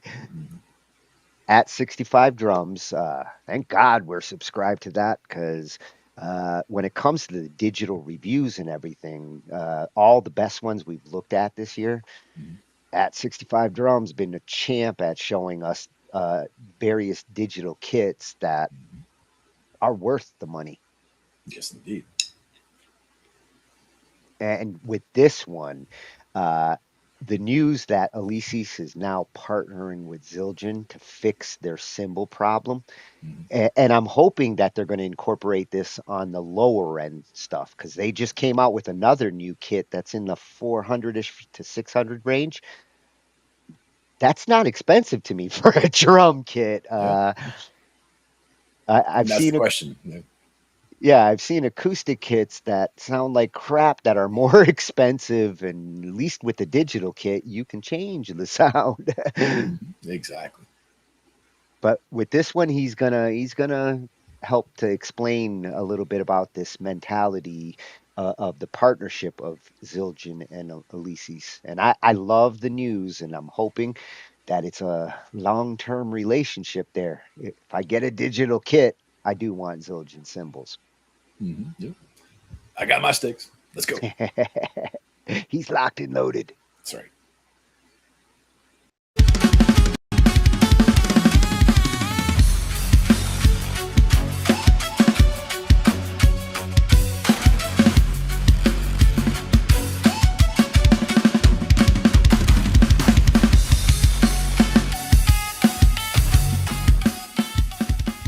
Hey, welcome back to 65 Drums. My name's Justin. Today I want to do a video about the new Zildjian and Alesis partnership that got announced. First of all, why did this even happen? If we rewind just 2 years ago, I was at the Zildjian factory being shown the brand new Alchemy line. It was a really exciting new launch of an electronic drum set line from an acoustic company that didn't take the easy way out. They didn't partner with some Chinese company, just put their logo on a pre-existing kit, like for example Ludwig is doing. They were really creating an electronic drum set line from scratch, and they put a ton of money into it. But now, just 2 years later, 2.5 years later, Alesis and Zildjian are shooting a joint commercial for the Alesis Strata Prime with Zildjian logos and Zildjian sounds inside of the module. So far, we don't have this version of the Strata Prime yet, but you can buy the Alesis Strike Max. And who knows, more Alesis drum sets may come with Zildjian logos in the future. And then, of course, they're selling sound expansion packs. So the question is, what is Zildjian and Alesis trying to get out of this? And is it a good thing for us, the customers? But first, today's video is brought to you by eDrum Center. If you're shopping for electronic drums, go check them out. They're a great electronic drum store based in Tennessee, and they've also got a great website. Use my small discount link to them in the description below. I am D. Simone. I am here in the famous Zildjian Vault with Alesis.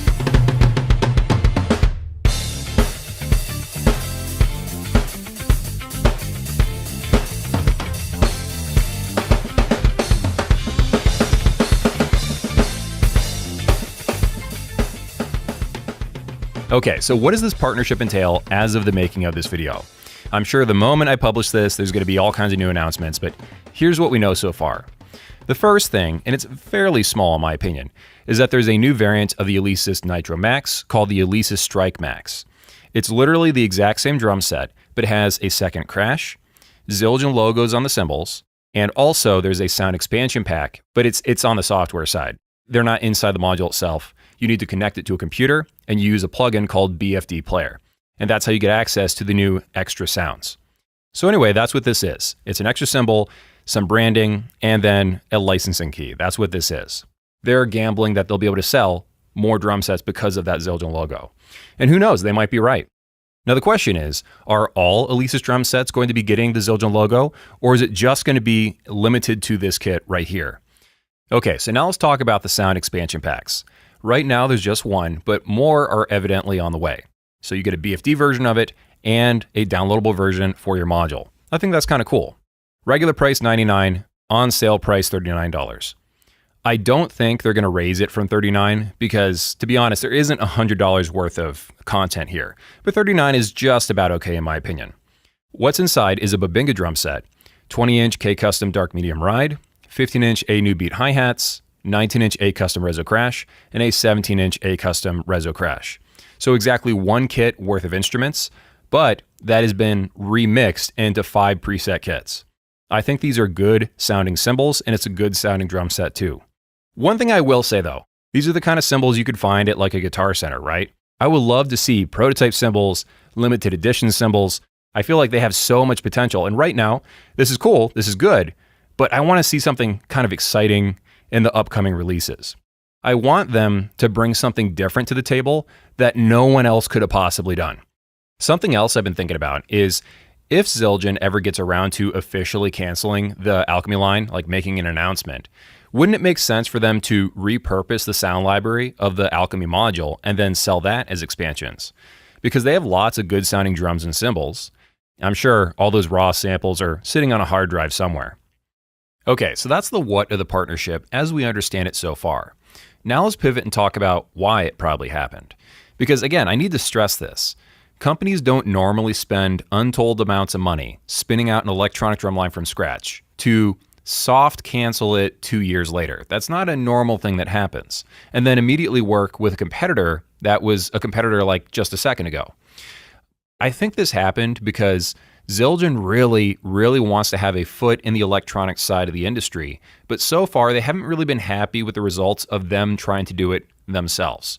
And I feel like them working with Alesis is a safer way for them to make guaranteed money, but without all the risk of releasing a whole line of electronic drums or something.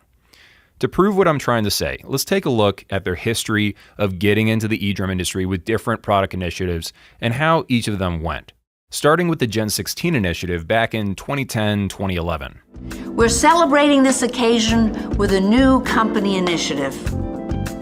One that will put us well at the forefront of 21st century technology. We call this initiative Gen 16. This is a line of products. The first one is the Digital Vault plugin, which was actually a partnership with BFD back in the day. The Digital Vault from Gen 16. The most authentic, high-resolution acoustic samples from the world's legendary cymbal maker, Avidus Zildjian. There was the Gen 16 acoustic electric drum rack, which almost nobody remembers. And then, of course, the big one was the Gen 16 cymbal line. These were the very first quiet practice cymbals. They put pickups under the bell that ran to a cymbal module, so it was audio that was then shaped by effects inside of the cymbal module. and then you plugged that cymbal module into the mix input of your regular drum module. But it ended up not being overly popular because it was expensive and it didn't sound that great. That's the big kicker for me.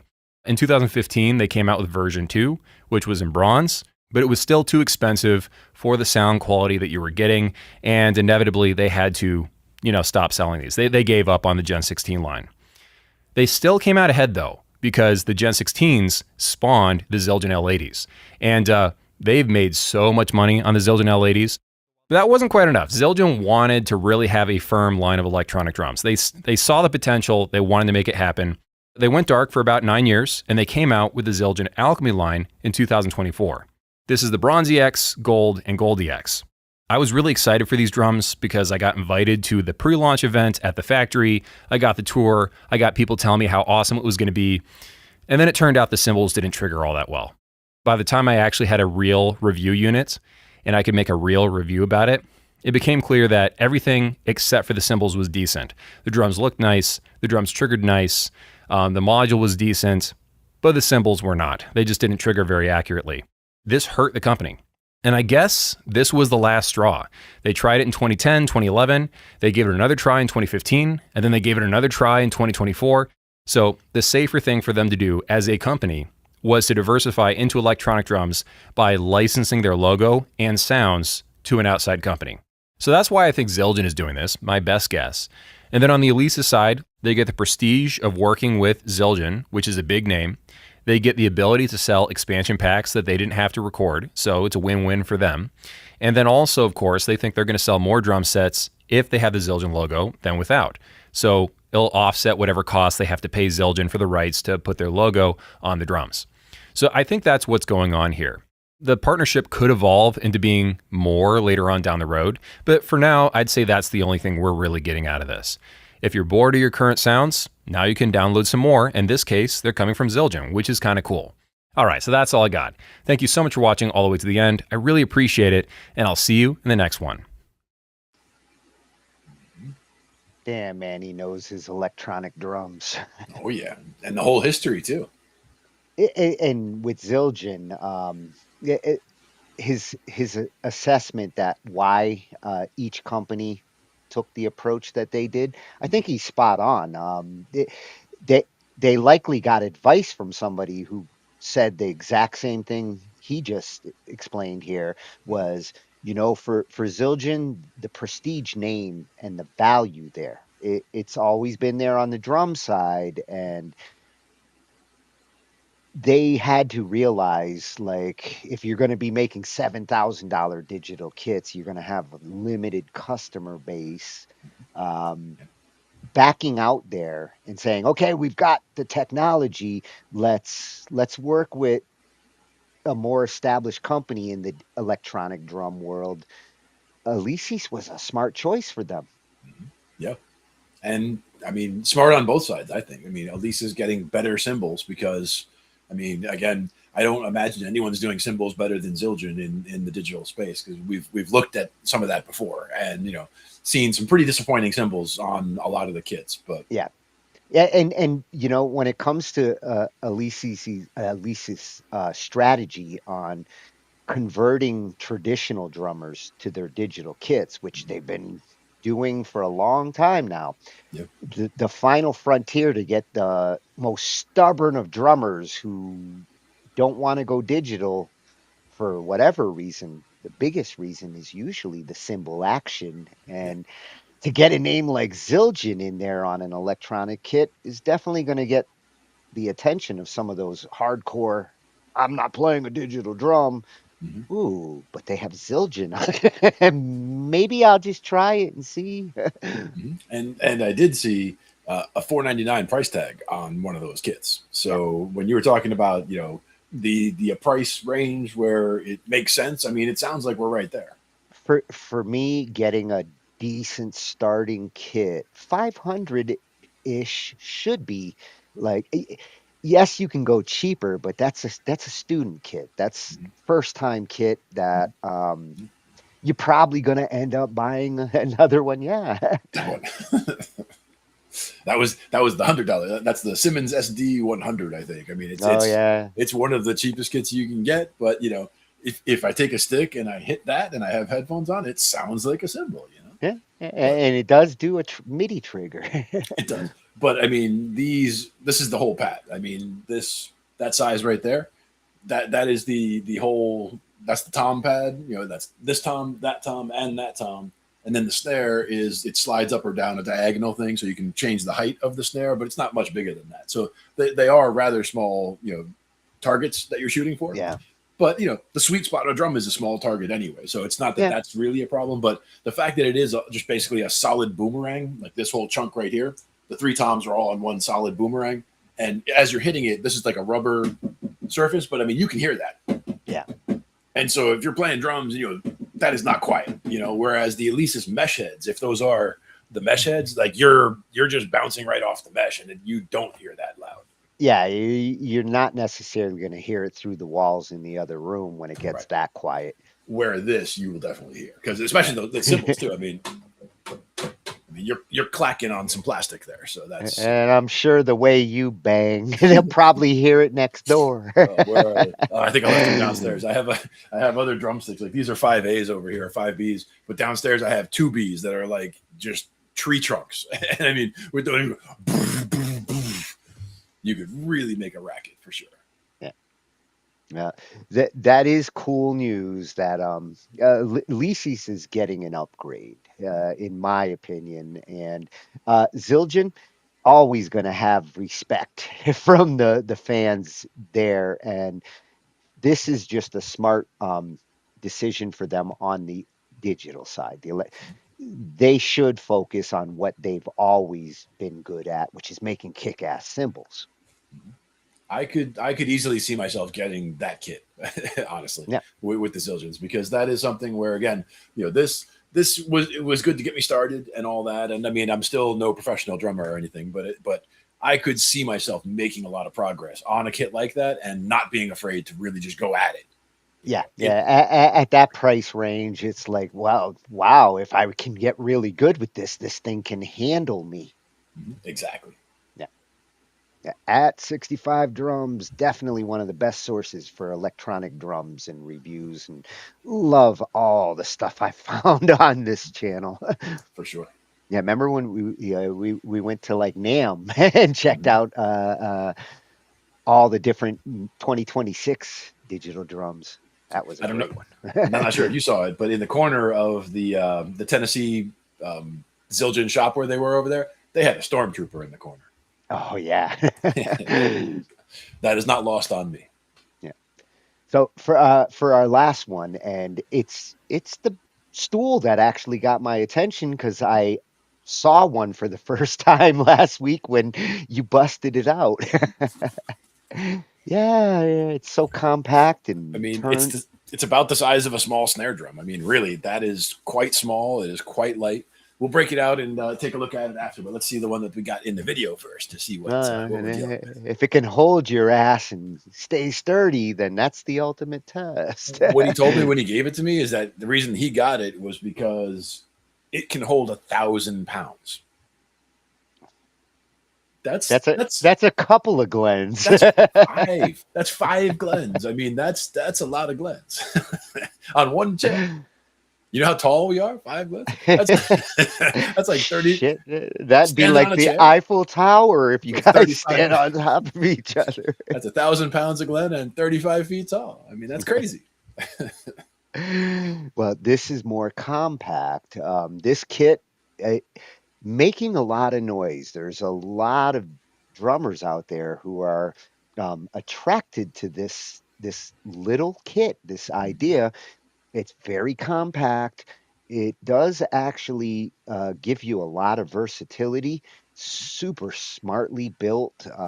At NUVO Zip-Kit, this is the mothership, the makers of it. And what I like about this one is it's a nice introduction into what it is, how easy it is to assemble. And if you're creative as a drummer and you don't have a lot of room and you don't want to lug a whole kit, but you do want to get that sound, This is a really interesting idea. I even love the name. Oh, wait till you see your chair in action. Hey, I'm Dave, and I'm the inventor of the Zip-Kit, a drum set that goes with you anywhere you'd like to take a drum set. And I'm here to show you today how to set it up, break it down, customize it, and get the most out of your Zip-Kit so you can make more music for more meaning for more of your life.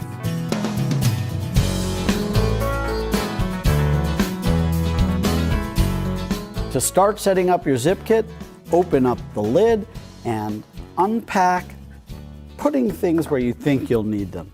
I'm going to put my snare to my left. I'm putting my throne, which I will open, behind me, taking out the hi-hats, untangling the string, and opening them slightly, just a little, putting those to my left, taking out the pedals and putting one on each side, one for the hi-hat, one for the kick. And then I'm taking out my sticks, putting those to my right because I am right-handed, and here is the beater. And I'm also taking out the straps, which I'm going to put there and explain a little bit later. Now, I close the lid and I'm ready to start putting the pedals on. I do that by folding out these wings. This is for the hi-hat. I put the pedal there and tighten it in place. This pedal is for the kick. I put the pedal on the post there on the bottom, and this ball bearing slots into the top, and I tighten that in place. Next, I add the beater to the kick pedal and twist that until it's in place. And now I'm ready to start adding my drums. On this side, I'm raising this all the way up, and I'm going to put my hi-hats there. On the other side, I'm going to raise this about halfway and put my snare there, tighten that in place. Now this hi-hat knob has to go through the slot. I take my sticks, I put them away in this handy-dandy stick holder, and now my Zip-Kit is ready to be played.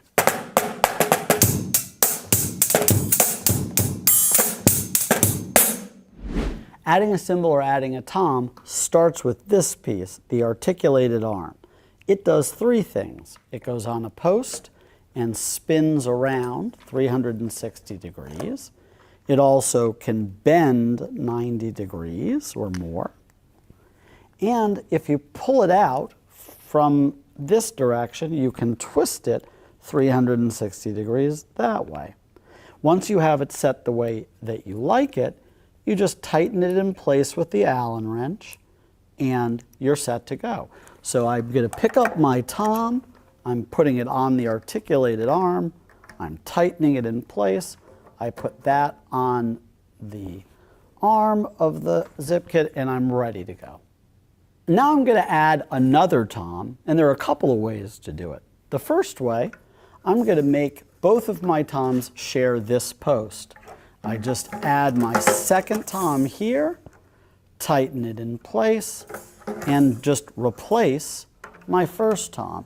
And now, by doing that, I've got a high tom and a low tom. And I might want to make some adjustments. If I do, I can always tighten them in place. Right now, high tom, mid tom. Now, I'm going to take my mid tom, I'm going to move it so that it shares my snare post. So I take off my high tom and move my mid tom over here. And so, almost like a floor tom, same two toms in two different positions, just depending where I want them. Now I'm going to add a cymbal, and it's going to be much the same process. I raise an arm for it.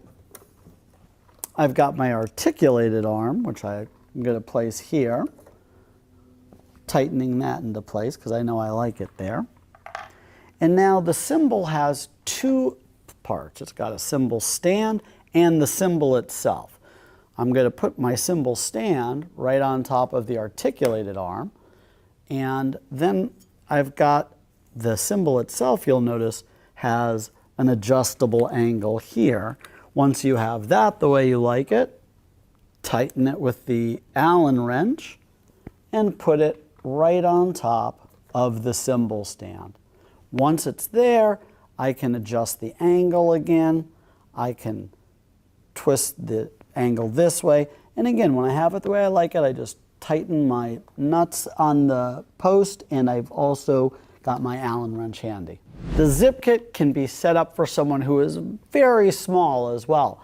How small? I will show you. By starting, I'll lower my snare so that it rests on the top of the Zip-Kit, and then I lock it in place. I'm also going to really lower my hi-hat, and I'm going to lock that in place. I've introduced all this slack into the hi-hat string, so I'm going to pull up and adjust it that way, and now that's ready. And the pedals can be adjusted inward for smaller legs. The last thing that needs to be adjusted is the throne. This is too tall for a small person, but this adjusts to many different heights. I'm setting it for about half height, and I will show you, even though this may be a little too small for me, that it works.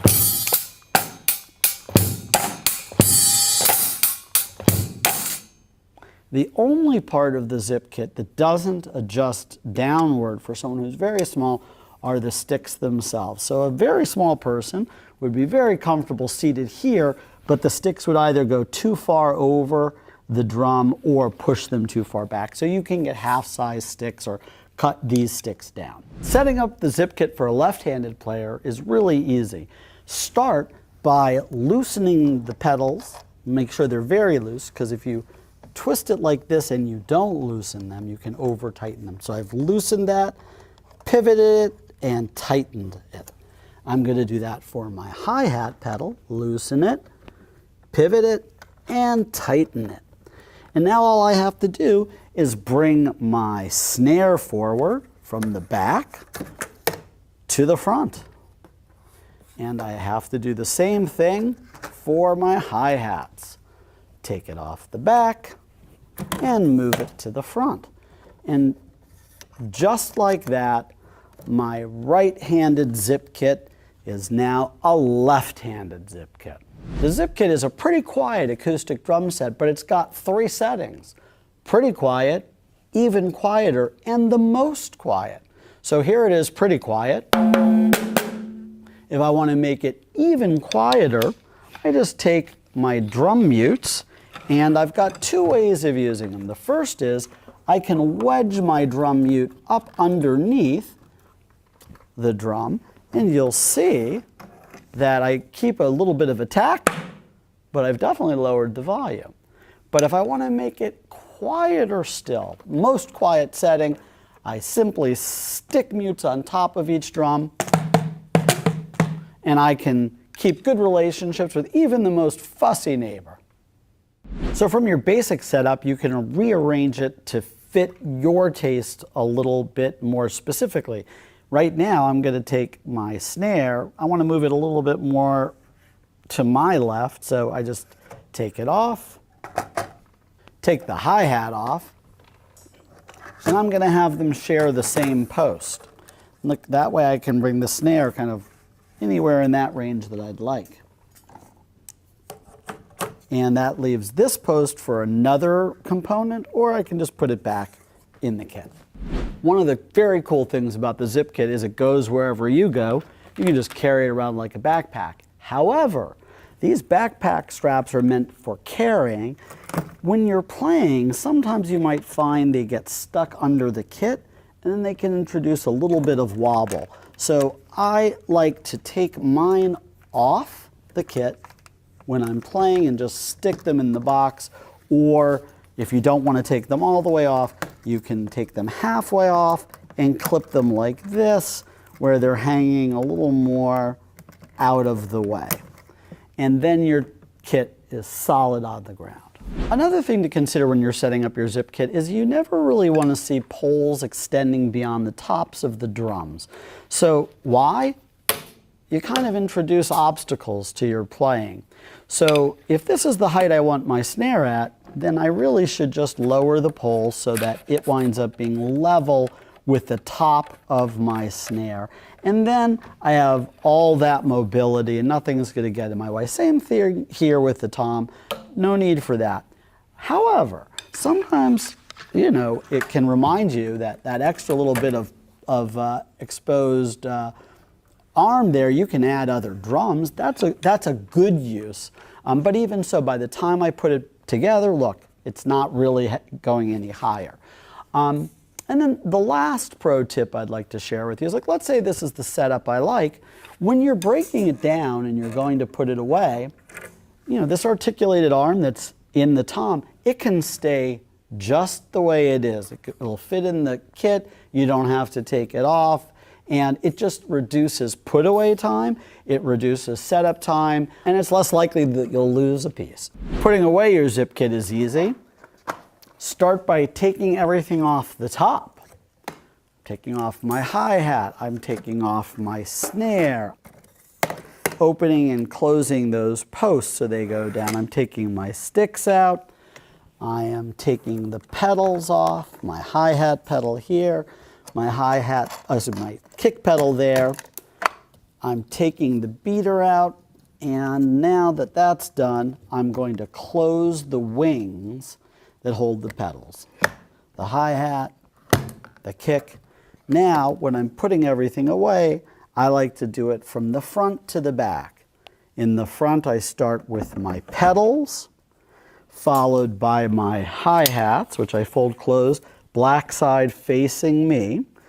Goes right into the hi-hat slot, followed by the thrum, which I close. I like to put the hollow side towards me, touching the hi-hats. Follow that with my snare, leaving the beater to go back in its spot. The sticks go back in their spot. And then you close the lid with a snap and you are ready to take your zip kit to your next session.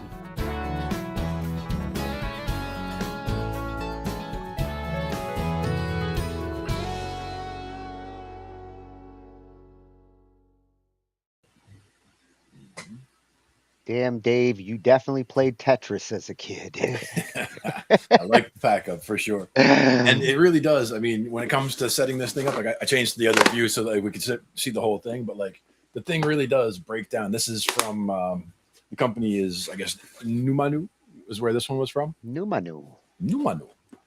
But it really does break down or crush down to be just like a landmine essentially. But when you go to pull it open, it really does turn into like an entire, a tire stool that you could sit on. There's actually springs inside so that, you can feel it pulling back together. If you look at the locking on each of these layers, that's where it's getting all that extra strength because it's reinforced over and over. And the bottom is solid, like a solid ring. So like you're actually touching the ground all the way around. It's got these little feet on the bottom there for a little extra grip and all that.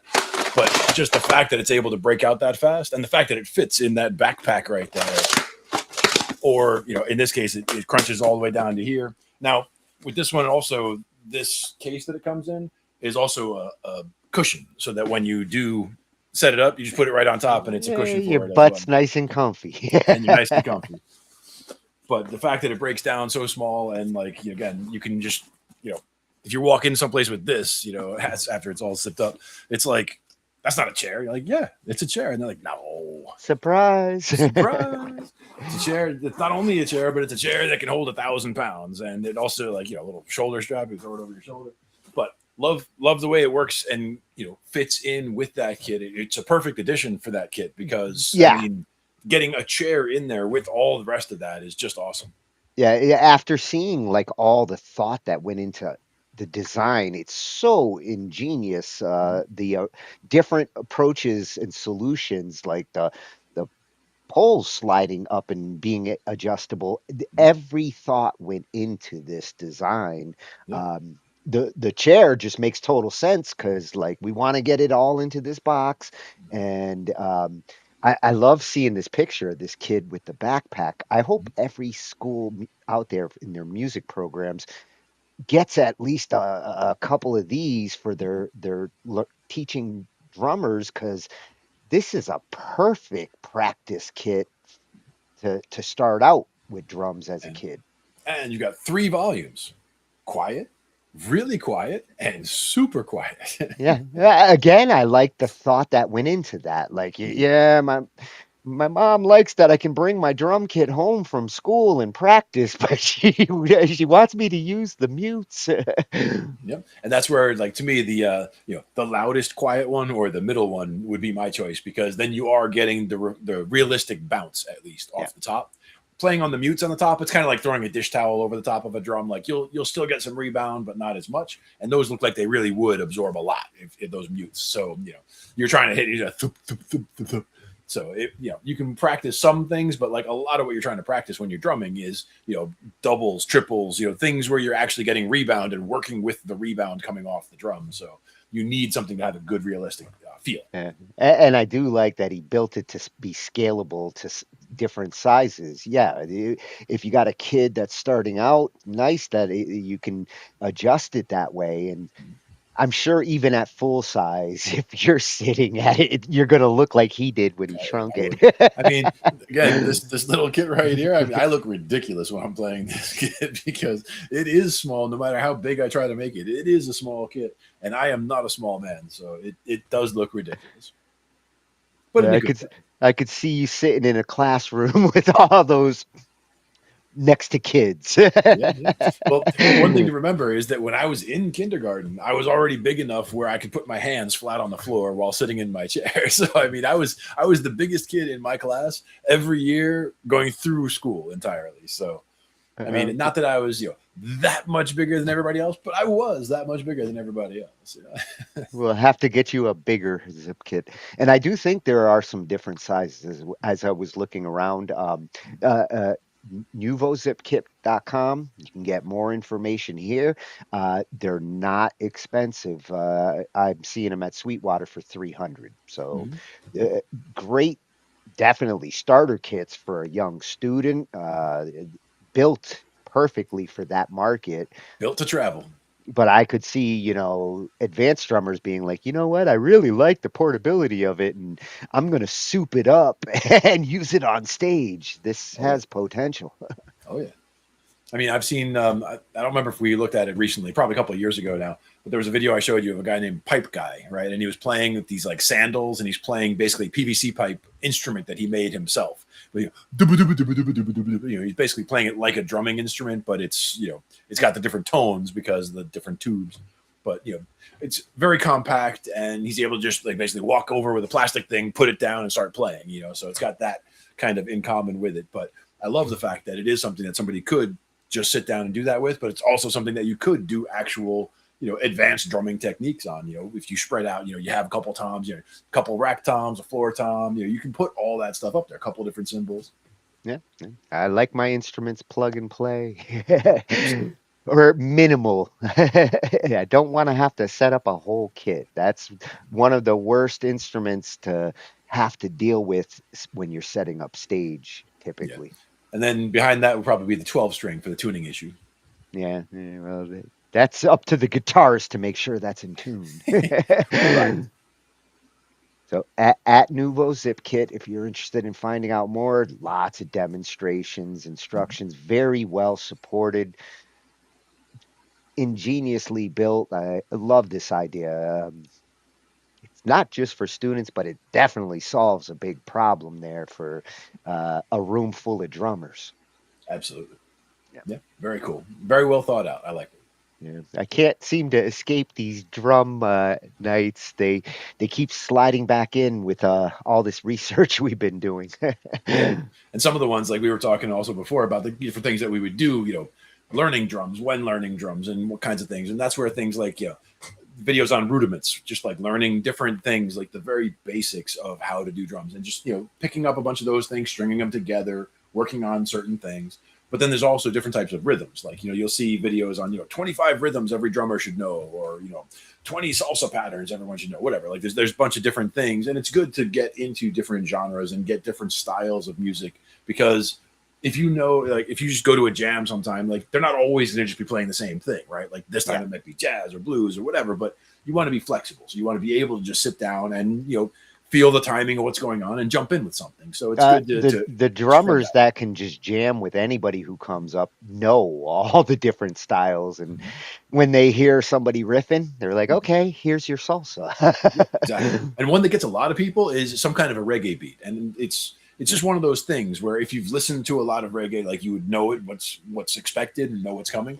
But if you haven't, it sounds like it should be just like boom cha boom cha boom cha boom cha, and that's not the reggae feel at all. So like you will get some miscommunication with that going on sometimes if you're not familiar with the styles. That's why it is good to branch out and learn as many different styles as you can, because you should at least familiarize with them, I would say. Yeah, we'll have to do a styles night to go after the best ones that are out there. Absolutely. Because there's a lot of them. So you don't have to learn all of them, but you definitely should have learned certain ones. I was just listening to something earlier. It's a Latin jazz funk playlist, right? And it's got all kinds of cool stuff in there, but some of them just have these really cool bass lines going on. The one song is based on the bossa nova, and it goes like, it starts with the bossa nova kind of groove, and then it changes to something else, and it changes back, and it's like back and forth throughout the whole song. So it's pretty cool. Yeah, what helped me with a lot of learning those styles was the old Casios. And it's got all the styles. Okay. Hit the next button. Now I know this style. Exactly. And that's the thing, is with that Casio chord modes that they had there, you could just on the lower end of the keyboard, you can just hit C, and it'll be playing an appropriate groove in the key of C. So you can hear it, you can learn from that groove what should be expected in a bossa nova style or a samba style or whatever. So it was very good for the learning on that.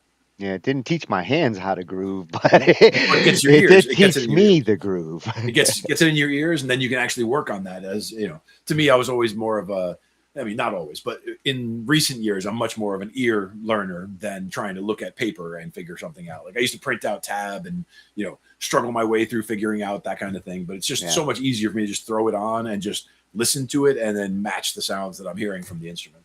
And I am I'm trying to learn drum tab, which is new to me. And, I picked up guitar tab pretty quick. So drum tab, as I'm looking at it, starting to make sense a little bit. Yeah. But I noticed, I was watching Cole playing on his iPad, and he had his screen captured so that we could watch him playing in real time.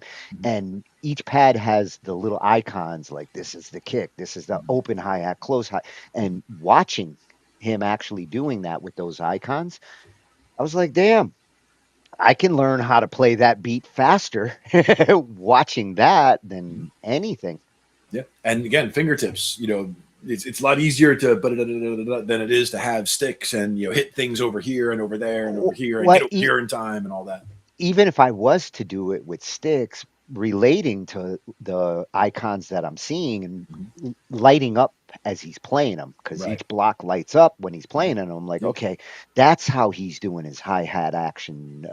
That's how he's doing his snare kick approach. And just watching it, I learned faster that way, just like watching keyboard scale. I was going to say, like watching the waterfall keys come down, where you're playing and you see the keys coming down. Yeah. Thank God I recognized the notes, at least. That I'm learning. Good stuff. Yeah. We will do another learning night that way. Visual learning and different instruments and those different approaches. That'll make a good subject. I like it. We'll do that on another Thursday. Yeah, we're gonna be done with summer. When we come back, we'll be going into fall. Yeah, we had a concert on Wednesday night. It was the last of the summer concert series at the one town.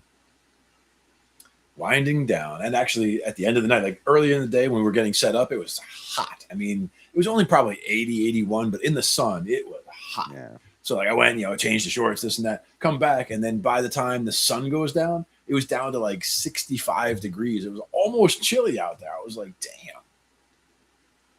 Surprised. Yeah, yeah. I haven't felt the summer yet here. Not, I haven't hit mid 80s the entire summer. You might not get it at all. I mean, it might just go right to winter for you, like next week. Yeah, I'm hoping for a late summer in the middle of September, but Yeah, you might get a little kick there. Yeah, yeah, get a little suntan for you. I went to the beach last week, so I got a little bit of sun and played around in the waves. That was fun. Yeah, and it settled in nice. You're not a lobster. Not anymore, but I did definitely burn my chest too much. Like I didn't put anything on, and I ended up staying in the sun a little longer than I should. So I did burn, but it's all better now. Yeah, a little burn goes a long way. What's good is that I already had the base on, the head and the arms and all that, because otherwise I would have been burned like, head to midsection, and that would have been no good. Oh God, I'd fry out there if the sun would actually come out. I mean, I always burned more than I would tan, but the fact that I've been outside so much doing the gigs that we do, like my head and my arms just end up getting, more sun than they used to. So I end up getting some color over the summer. Like, even though I am very much a homebody, I stay inside a lot and I stay out of the sun a lot. But when I'm working, I'm out in the sun, and sometimes I'm just out baking all day. So yeah, one of those things. I'd like to be baking all day, but not under the sun. Cookies, of course. I know. It's medicinal. Yeah, cookies, medicinal cookies. Yeah. Well, we'll be back next Thursday. All sorts of surprises coming this fall. So Ange's got a lot cooking. You guys are going to love what you see. And check out patreon.com/Angified. That's going to be the quickest, easiest way to access the content. You can sign up for free. Nice. Good stuff. No, we'll see you next Thursday. Take care, everybody. We cover digital audio workstations and music tools. We explore theory, gear and 82. How to weigh and compose, and the art of arranging. Taking a look at AI and how the times have changed. On a PC or a Mac, and even with a mobile device, we'll be talking about it all every Thursday night. From software to plugins and sys that entice. Dive deep into tech and let creativity take flight. Talkin IT. We're talking IT. Come and join in and have some fun. It's highly educational with a lot to learn. From bedroom producers to seasoned pros, we're breaking it down so knowledge grows. Whether you're a DJ or a beat making wizard, we got the tips and tricks to make your sound sizzle. Mixing and mastering, that's our jam. With the tutorials and tips on how much rap. Get the best quality from your setup and gear. Tune in every week and lend us your ear. We're talking IT. Come and join in and have some fun. It's highly educational with a lot to learn. We're talking